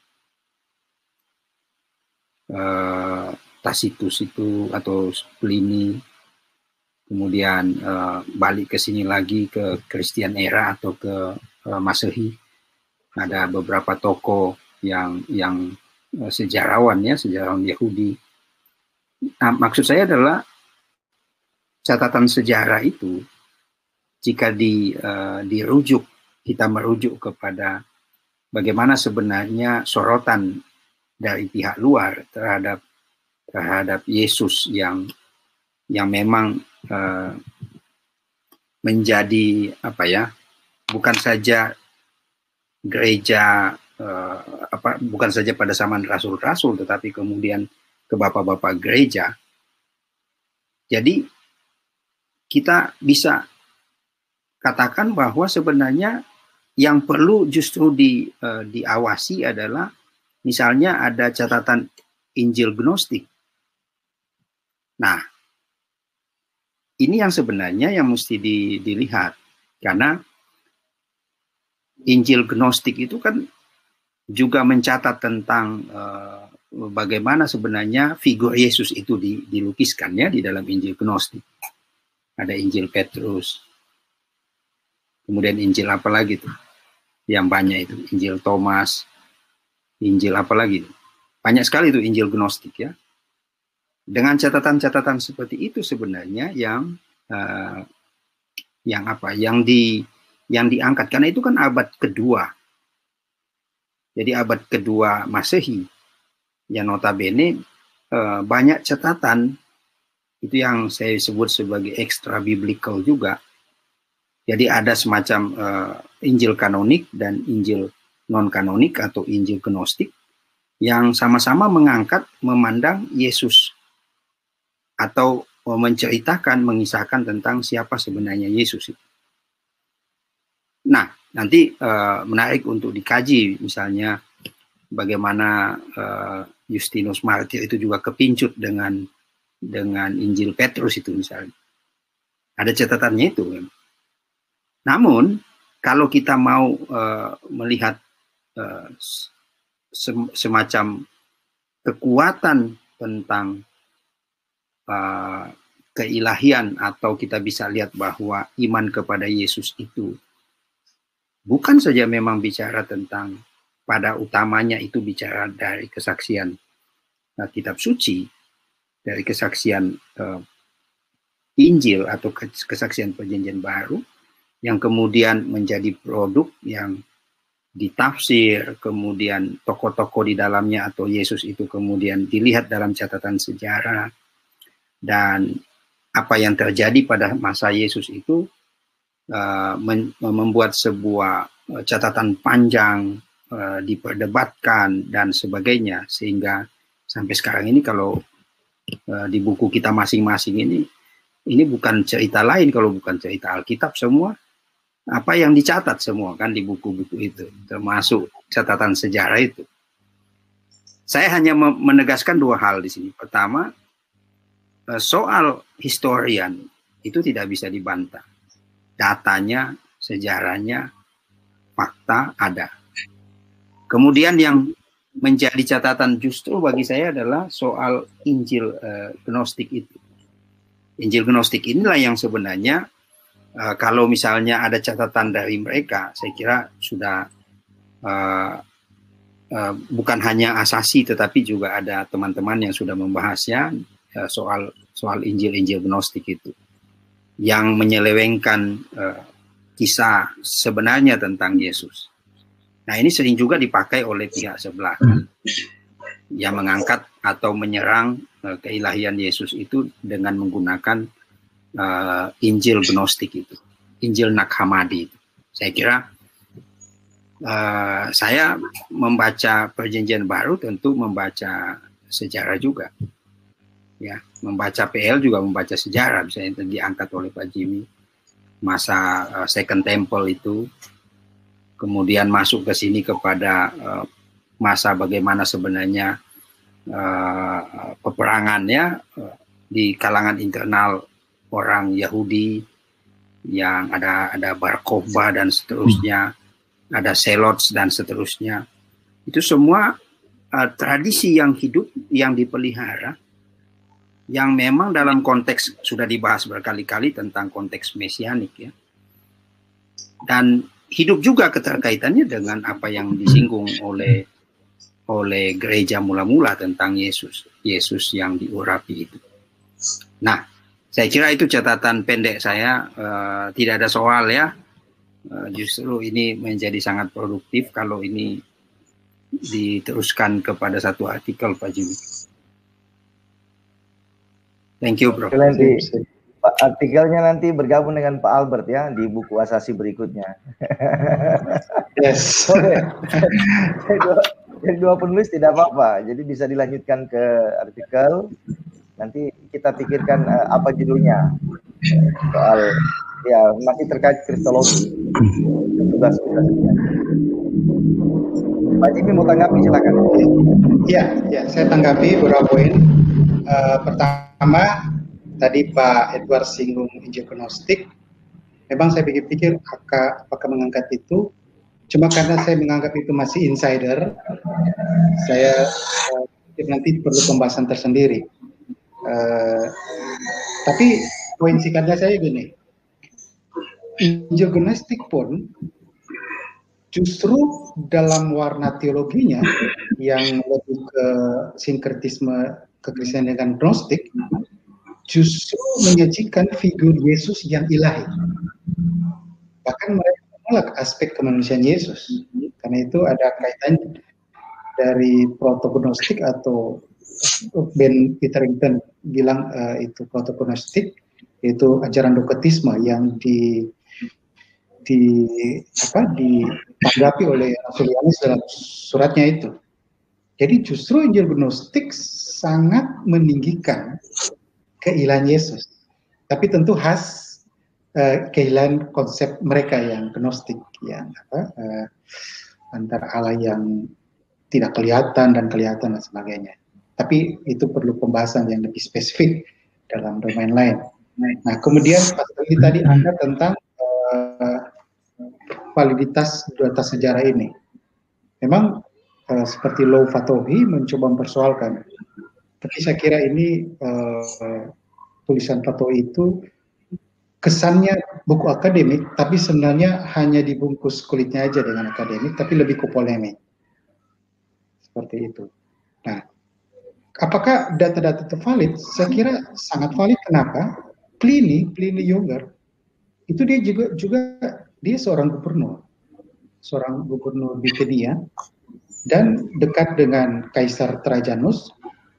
Jadi dia tidak semudah itu mendapatkan data. Bahkan dikatakan tadi dia menginterogasi mereka, dan hasil interogasi mereka dia dapatkan fakta bahwa memang kebiasaan Kristen waktu itu tiap pagi, setiap subuh mereka berkumpul menyanyikan himne kepada Kristus seperti kepada Tuhan.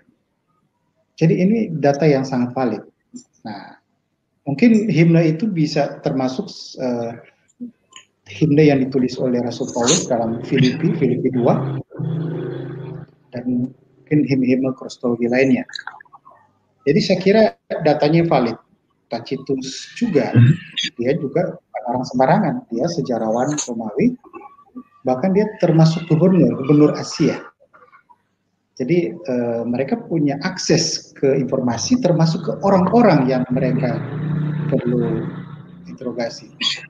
Nah,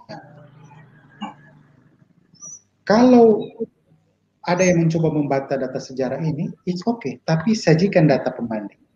Manakah adakah data pembanding? Jangan cuma memakai data yang nanti, ya pasti dibilang nanti belakangan gitu, untuk menilai data abad pertama itu tidak fair, tidak apple to apple, ya, antara data sejarah dan data iman. Mungkin terakhir tadi saya sempat baca ada pertanyaan dari Pak Yosef Belai yang mencoba menanyakan tentang kaitan dengan pemahaman liberal scholar yang mencoba mengaitkan kepercayaan tentang kelahiran Yesus dengan konsep paganisme Yunani Romawi. Saya kira ini sudah saya pernah tulis di buku Kristologi Miring itu mengenai desa akad. Tapi poin singkatnya begini, konsep keilahian Yesus tidak punya kaitan atau tidak dipengaruhi oleh konsep paganisme Yunani Romawi. Kenapa? Konsep the Son of God dalam budaya Greco-Roman itu lebih pada anak yang ilahi hasil hubungan seksual antara dewa, dalam hal ini dewa tertinggi Zeus dengan manusia, maka lahirlah manusia dewa, manusia ilahi, seperti Hercules. Dan itu banyak varian-varian kisahnya. Jadi konsep anak Allah yang dipahami oleh paganisme Romawi Yunani saat itu, yang model seperti itu. Tetapi Yesus justru tidak seperti itu, karena konsep anak Allah dalam kekristenan bukan dipahami sebagai literal, tetapi lebih kepada makna simbolik, yaitu ia sebagai firman Allah, dan Bapa Allah disembahkan sebagai Bapa. Nah, dari hasil penelusuran sejarah berdasarkan temuan dari dokumen Dead Sea Scroll, dokumen-dokumen Qumran, khususnya dalam satu dokumen, kalau tidak salah 4Q246, itu salah satu fragmen. Justru ada penyebutan tentang the Son of Most High, anak yang maha tinggi, yang ada korelasinya dengan Daniel 7 ayat 3-14. Maka ini yang menjadi dasar pemahaman konsep tentang two powers in heaven. Nah, jadi sejak penemuan itu, maka para scholars disadarkan bahwa justru kekristenan, terutama kelahiran Yesus, justru berakar pada budaya Yahudi, bukan pada paganisme. Saya kira yang masih beranggapan itu kekelahiran Yesus itu pengaruh dari budaya paganisme itu sudah out of date ya, ke scholarship yang sudah kadaluarsa. Saya kira Ya, silakan Pak Stanley. Oke, terima kasih Pak Jimmy. Mungkin Pak Albert bisa tanggapi pertanyaan Pak Joseph di kolom komentar YouTube. Mungkin sudah dijawab Pak Jimmy tadi Pak ya, pertanyaan Sudah, Pak ya? Joseph. Iya. Oke. Saya Ada mungkin tanggapan? dari silakan. ya dari sisi lain lagi saya ini. Ya tadi Pak Jimmy sudah mengutip beberapa pandangan Rabi Yahudi tentang mujizat Yesus, dan saya sangat sepakat itu bahwa mujizat yang Yesus lakukan merupakan salah satu bukti keilahian Kristus. Tapi mungkin saya akan tambahkan dari sebuah buku yang saya dari bukunya McDowell ini, Josh McDowell, pada halaman 202. Di sana dia mengatakan sekitar tahun 95 Masehi ada seorang rabi yang bernama Rabi Eliezer bin Hyrcanus dari Lida. Jadi dia berbicara tentang kemampuan ajaib dari Yesus. Jadi fakta sejarahnya menurut saya sudah sangat melimpah ya, bahkan tentang penyaliban Yesus, dan bahwa Yesus memang betul-betul ada dalam sejarah, seperti kesaksian Josephus dan lain-lain. Jadi orang-orang yang mengkritisi iman Kristen, ya para polemikus itu sebetulnya harus belajar ya, bukan hanya asal bicara tapi tidak mau belajar. Jadi harus belajar dulu sebelum menyerang posisi orang lain, karena nanti itu bisa dikatakan sebagai hoax atau ya cuma omong kosong saja karena tidak dibuktikan oleh baik dari fakta sejarah maupun dari sisi Alkitab. Cuman saya mau menambahkan sedikit Pak tentang penyembahan ini, proskuneo ini. Saya pernah ketemu dengan Pak Beni Irawan dari Unitarian ketika saya menunjukkan bahwa Yesus disembah di proskuneo oleh murid-muridnya, itu bukti bahwa Yesus itu adalah Allah. Tapi dia memberikan dua teks yang untuk membantah hal itu. Dia memberikan contoh-contoh lain di dalam Alkitab di mana ini loh buktinya ada orang-orang yang disembah oleh orang-orang lain, tetapi apakah bukti itu bahwa dia adalah Allah? Nah, ada dua teks yang diberikan, yaitu misalnya di dalam Wahyu pasal 3 ayat 8. Wahyu pasal 3 ayat 8 dan juga di dalam Matius 18 ayat 26. Jadi di Alkitab ada contoh-contoh daripada orang disembah. Misalnya dalam Matius 18 ayat 26 ada seorang yang mempunyai hutang kepada raja, lalu karena dia tidak mampu melunasinya, kemudian dia sujud menyembah kepada raja itu. Kan di ayatnya dikatakan begitu dalam Matius 18:26. Jadi ada tindakan sujud menyembah di ayat tersebut dari kata proskuneo juga. Tetapi kalau kita mau melihat konteks ayat itu, ini sedang bicara tentang pengampunan. Pengampunan di mana Petrus bertanya di sana kepada Yesus, berapa kali aku harus mengampuni saudaraku jika ia berbuat dosa terhadap aku? Sampai 7 kali? Nah, Yesus jawab, sampai 70 kali 7 kali. Kemudian Yesus memberikan perumpamaan tadi, seorang raja yang menghutangi hambanya 10.000 talenta. Nah, saya coba menghitung 10.000 talenta ini berapa ini. Ternyata itu adalah jumlah yang sangat besar ya. Itu 600 dinar. 1 dinar itu adalah upah pekerja harian dalam sehari. Jadi kalau 6.000 dinar, itu berarti upah selama 6.000 hari. Nah, kalau 1 tahun itu 365 hari, kalau 6.000 hari, itu sekitar 16 tahun lebih, kalau saya hitung di kalkulator ya. Ada sekitar 16 tahun lebih. Jadi dia itu harus bekerja selama 16 tahunan. Itu baru 1 talenta ya. Gimana jika 10.000 talenta? Tentu sebuah jumlah yang sangat banyak. Nah, hutang yang begitu sangat banyak, akhirnya tidak mampu dibayar lunas. Lalu yang terjadi adalah hamba itu memohon dan sujud menyembah kepada raja tersebut ya. Ada kata-kata sujud menyembah kepada raja tersebut. Nah, ini yang dijadikan alasan oleh Beni Irawan untuk membuktikan bahwa penyembahan itu tidak harus ditujukan kepada Allah, tapi juga bisa kepada orang-orang biasa. Nah, tetapi ingat, tujuannya di sana itu agar hamba itu diampuni oleh raja. Jadi hamba itu menyembah agar dia diampuni oleh raja dan diberikan kesempatan untuk melunasi utang-utang yang begitu banyak tadi itu. Jadi penyembahan di dalam teks itu bukan dalam arti seperti yang dimaksud dalam Matius 4 ayat 10 tadi, yang Yesus mengatakan hanya kepada Allah engkau menyembah dan berbakti. Tidak seperti itu. Tapi di sana ya, konteks dalam Matius 4 ayat 10 tadi, di sana iblis sedang menawarkan semua kerajaan dunia kepada Yesus.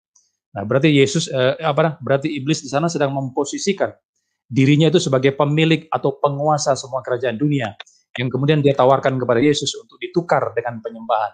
Nah, ini merupakan tindakan yang kurang ajar sebetulnya, karena justru Yesus itulah satu-satunya penguasa dan Tuhan. Kalau kita lihat dalam Yudas pasal 1 ayat 4. Jadi Yesus mengecam anjuran iblis tersebut. Maka ini tentu saja berbeda dengan penyembahan yang dilakukan oleh hamba tersebut kepada raja itu. Jadi berbeda konteksnya. Tidak ditujukan kepada Allah. Kemudian Pak Beni Irawan itu yang dari Unitarian memberikan contoh berikutnya dalam Wahyu pasal 3 ayat 9 yang mencatat di sana ada jemaah iblis yang tersungkur di depan kaki. Jadi ada kata ada penyembahan juga di sana. Nah, waktu dalam diskusi dengan Pak Beni, saya sudah katakan bahwa ayat itu tidak bisa diartikan secara hurufiah seperti kasus dalam Matius 4 ayat 10, karena penafsiran yang betul adalah penafsiran yang didasari pada konteks. Nah, ini yang seringkali diabaikan oleh kelompok-kelompok Unitarian, Saksi Yehova, dan sebagainya. Mereka hanya asal comot sebuah teks, tapi tidak melihat bagaimana ayat-ayat sebelum dan sesudahnya yang terkait dengan ayat tersebut. Mereka abaikan semua itu, mereka buang semua itu. Jadi konteksnya di sana itu, mereka di sana disebut sebagai jemaah iblis yang adalah pendusta dan bukan umat Tuhan. Nah, jemaah iblis di sana dikatakan tersungkur. Tapi tersungkurnya untuk apa? Nah, ini yang perlu diperhatikan oleh para polemikus. Tersungkur dalam hal apa? Ayatnya berkata ya, untuk mengaku bahwa aku di sini Yesus artinya, bahwa aku itu mengasihi engkau. Engkaunya sini maksudnya jemaat Philadelphia. Kalau kita lihat dalam ayat 9 bagian akhir. Nah, jadi tindakan tersungkur itu dikaitkan dengan sebuah pengakuan atau ungkapan bahwa Yesus Tuhan itu mengasihi jemaat Philadelphia. Jadi bukan dalam arti menyembah, dalam arti yang sesungguhnya seperti yang dimasukkan dalam Matius pasal 4 ayat 10. Nah, mungkin menurut saya mungkin ya jemaat iblis di sana itu ingin dipermalukan di depan jemaat Philadelphia yang setia pada Tuhan. Nah, makanya mereka tersungkur di depan jemaat Philadelphia. Jadi semua argumentasi yang diberikan oleh pihak Unitarian, misalnya Saksi Yehova yang membantah tindakan penyembahan kepada Yesus dan membuktikan dia itu adalah ilahi, menurut saya tidak cocok karena mereka mengabaikan konteks daripada teks-teks yang mereka angkat. Ya, mungkin itu Pak Stanley. Ya, terima kasih Pak Albert.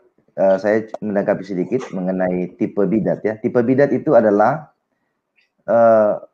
menggunakan teks untuk mendukung pandangan mereka. Jadi mereka sudah punya pandangan, lalu menggunakan teks itu dan menafsirkan teks itu sesuai dengan keinginan mereka, sesuai dengan paham mereka.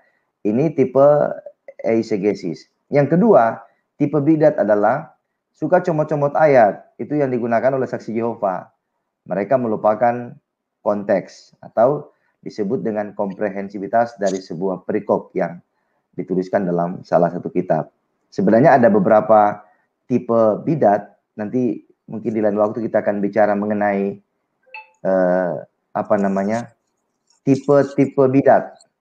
Kalau kita kan selama ini hanya berbicara mengenai counter terhadap ajaran bidat, tapi juga sekaligus kita bisa memberikan sebuah clue terhadap orang-orang Kristen supaya bisa mengenal apa sih tipe-tipe bidat. Memang Pak Samuel Gunawan sudah merilis konteks itu di dalam channel via Veritas ya.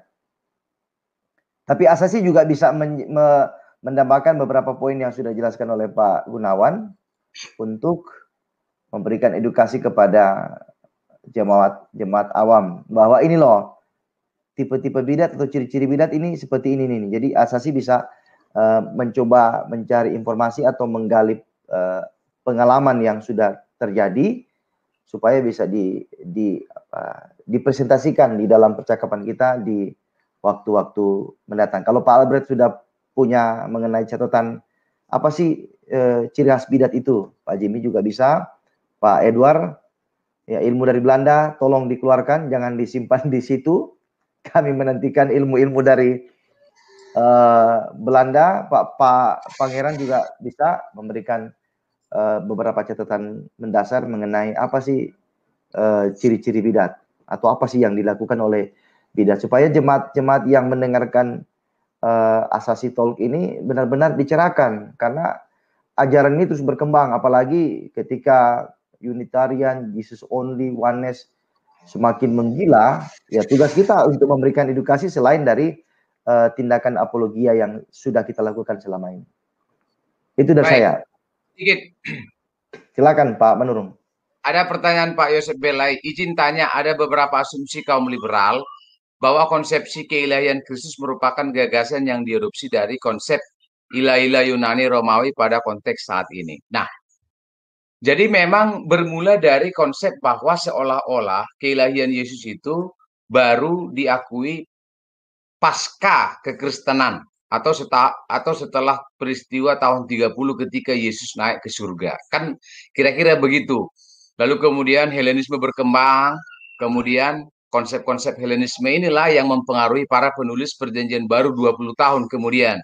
Misalnya penulis Injil Matius itu sekitar 25 tahun setelah Yesus naik ke surga. Nah, jadi Yesus sebagai Allah ini tidak pernah diketahui oleh orang ketika Yesus hidup. Tapi 25 tahun setelah Yesus hidup baru kemudian muncul. Nah, kalau begitu berarti kita perlu membuktikan bahwa konsep keilahian Yesus ini sudah ada jauh sebelum baik itu Helenisme maupun Yudaisme abad pertama. Dari mana? Dari Perjanjian Lama. Jelas sekali kok kalau konsep keilahian Mesias itu telah diutarakan oleh para nabi-nabi 700 tahun sebelum Yesus lahir. Misalnya Yesaya 9 ayat 5. Ya kan? Ada ungkapan di sana Allah, Bapa yang kekal dan seterusnya. Lalu apa lagi? Mika pasal 5.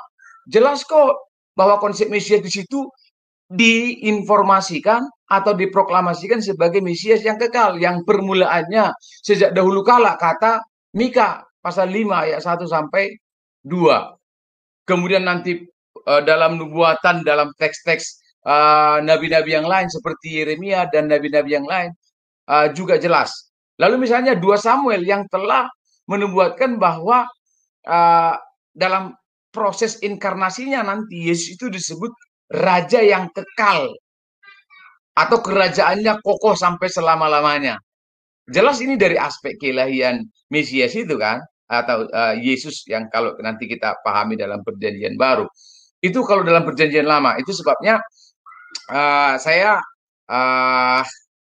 bisa membuktikan, kita semua bisa membuktikan bahwa baik itu konsep keilahian Yesus maupun konsep Trinitas itu sudah ada dalam Perjanjian Lama. Kemudian 300 tahun sebelum Perjanjian Baru, 300 tahun sebelum Yesus lahir, 300 tahun sebelum kebudayaan Helenisme menguasai abad pertama misalnya, itu kita bisa pelajari kok dalam naskah Laut Mati, ya kan, DSS, bahwa dalam teks-teks Qur'an itu juga sudah disebutkan bahwa kaum Yudaisme Esseni juga mengakui bahwa ada namanya Mesias ilahi. Sudah dibahas oleh Bambang Nurusena itu ya dan teman-teman.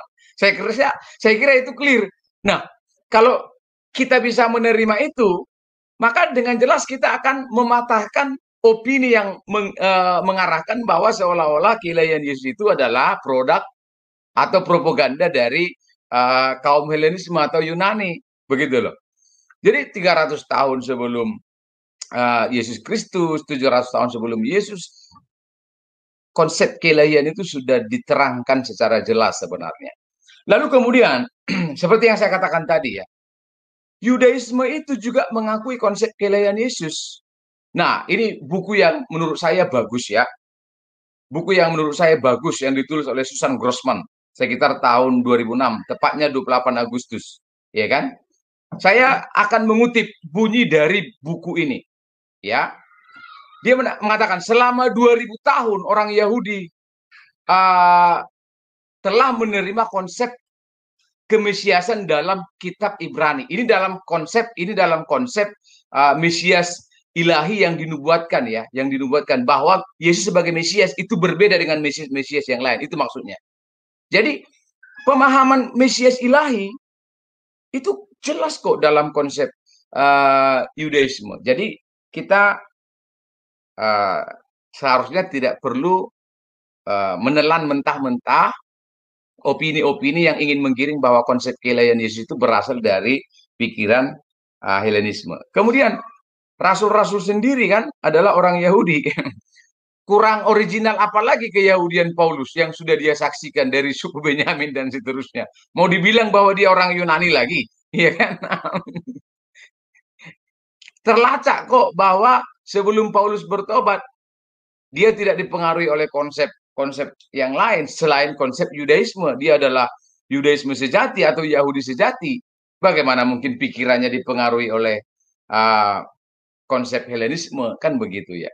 Jadi saya pikir ini clear bahwa keilahian Yesus itu tidak diperkenalkan pertama kali pada Konsili Nisea. Kira-kira begitu. Itu tambahan sedikit dari saya, Pak. Terima kasih. Oke, terima kasih Pak Pangeran.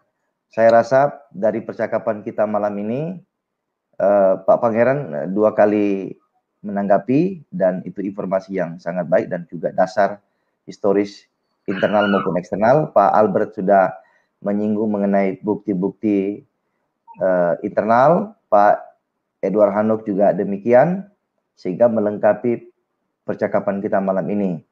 Sayangnya memang waktunya sudah mau 2 jam, dan Pak Jimmy sudah ada kode-kode ya dari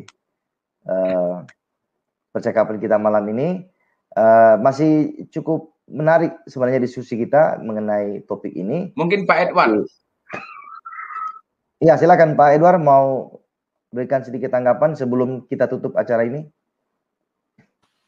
Tadi sudah panjang lebar itu tadi. Tidak, kita mau dengar orang Belanda ngomong dulu. Nanti ini hari mesti Rabu, ngomong ya. Nanti Rabu, Pak. Nanti Rabu dan Pak Albert. Oke, sip. Pak Mantap. Jimmy, silakan closing statement, lalu langsung tutup live ini ya. Oke. Ya. Oke. Ya, terima kasih untuk rekan-rekan. Kita sudah semakin diperkaya dari diskusi ini, yang pada intinya kekristenan, iman Kristen itu dibangun di atas batu karang sejarah yang sangat kokoh. Bukan saja dari data internal membuktikannya, justru data-data eksternal, bahkan dari musuh-musuh kekristenan, menjadi bukti dasar yang kuat bahwa memang penyembahan kepada Yesus yang ilahi itu sudah ada sejak awalnya, bukan rekayasa gereja belakangan, dan itu diteruskan oleh para bapak gereja ke bapak gereja selanjutnya sampai pada masa kita saat ini. Dan apa yang kita imani, Yesus itu adalah Allah, berdasarkan bukti data sejarah yang kokoh. Ya. Terima kasih untuk semuanya. Kita akhiri pertemuan ini. Semoga bermanfaat bagi kita semua. Shalom. Shalom. Oke, terima kasih. Sampai jumpa hari Rabu ya. Shalom. Oke, shalom.